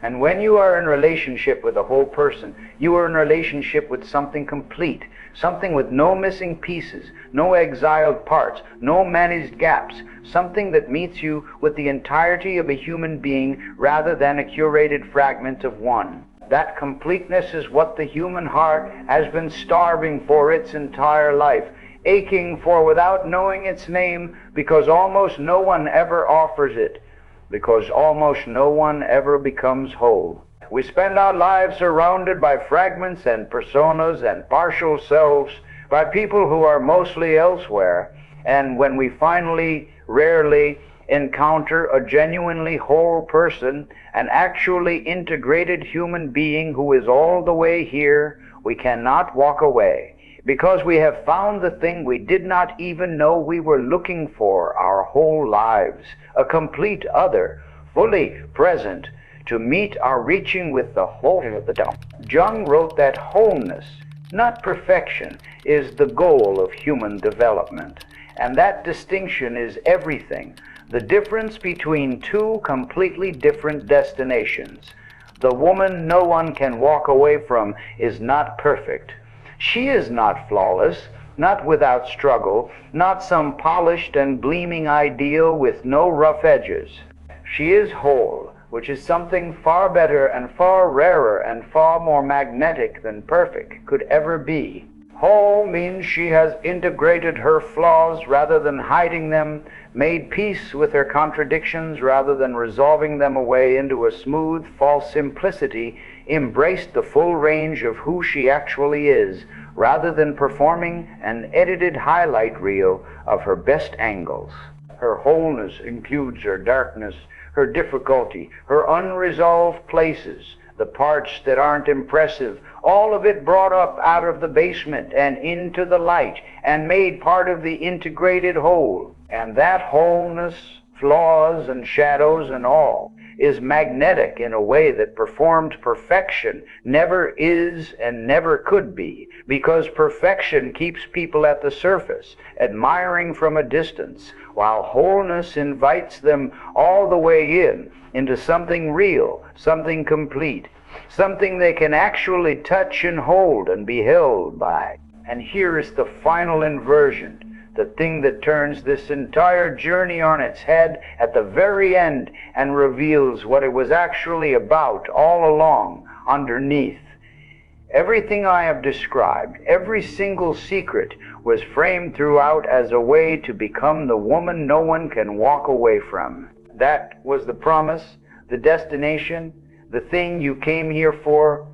But the deepest truth, the one I've been building toward this whole time, is that wholeness was never really about being unleavable at all. It was about becoming yourself. The magnetism, the being impossible to walk away from, was always a byproduct, a side effect, never the actual point. The point was you becoming whole, becoming complete, becoming the full and integrated and undivided person you were always meant to be. And here is the strange, beautiful, almost unbearable irony at the center of it. This only works if you mean it, if you do it for its own sake. You cannot become whole as a strategy to keep people, because strategy is itself a form of fragmentation, is performing wholeness in order to get something which is the exact opposite of actually being whole. You can only become whole by becoming whole genuinely for its own sake, because being a complete and integrated human being is the most worthwhile thing a person can possibly do with a life. And then, only then, as a gift you never engineered and could never have engineered, the magnetism follows, unbidden, on its own. So the woman no one can walk away from is not, in the final analysis, a woman who figured out how to keep people, who cracked the code of being irresistible. She is a woman who became so completely, so fully herself, that keeping people stopped being the point entirely, stopped being something she was reaching for. She did the work of wholeness, for the sake of wholeness, became the full and integrated person she was always meant to be, stopped abandoning herself and reclaimed her shadow and became her own source and held her own center and let her real depth be felt, not in order to manipulate anyone into staying, but simply because that is what it means to become who you are, to live as a whole person rather than a fragment. And in becoming whole, she became, almost incidentally, almost as an afterthought, the one thing no one can walk away from, because you cannot walk away from a complete human being who is fully present with the entirety of who they are. There is too much there. There is everything there, and everything. The whole of a real and integrated person is the one thing in all the world that can never be replaced, never be found elsewhere, never be substituted. This is what Jung meant. In the very end, when he wrote that the privilege of a lifetime is to become who you truly are, not to become dignetic, not to become the woman no one can leave, to become who you truly are, whole and complete and integrated and undivided, the full self you were always, from the very beginning, meant to be. That privilege is available to you right now, today, and it has nothing whatsoever to do with anyone else's choice to stay or to go. Nothing to do with being chosen or kept or wanted by anyone. It is yours to claim, the becoming of yourself, entirely yours, and it is the only thing in this entire journey through all 12 secrets that was ever actually the point. So here is what I want you to carry out of all of this. The single thing underneath the 12 things, the truth I most want to leave with you. You were never really trying to learn how to be irresistible. That was never what this was. You were trying to remember how to be whole, how to come home to a self you abandoned long ago.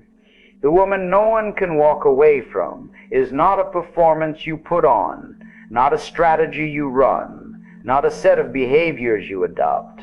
She is who you already are, underneath all the abandoning and the performing and the seeking and the shrinking, waiting patiently to be reclaimed, to be let out of the basement, to be allowed to come home. Every single secret I've given you was just a different way of saying the same thing. Come home to yourself. Stop leaving. Reclaim what you buried. Become your own source. Let yourself be seen. Become whole. And the strangest, most beautiful part of all, the part that should set you free completely, the very moment you stop trying to be the woman no one can walk away from, the moment you do this work for yourself instead of for anyone else, for your own wholeness instead of for someone else's, staying, you become her, not because you chased her, not because you finally executed the strategy correctly, because you stopped chasing anything outside yourself at all and finally became the one thing that was always only yours to become. You do not have to make anyone stay. You never did. You just have to stop leaving yourself. Do that, become whole, come home, and the staying takes care of itself. Welcome home.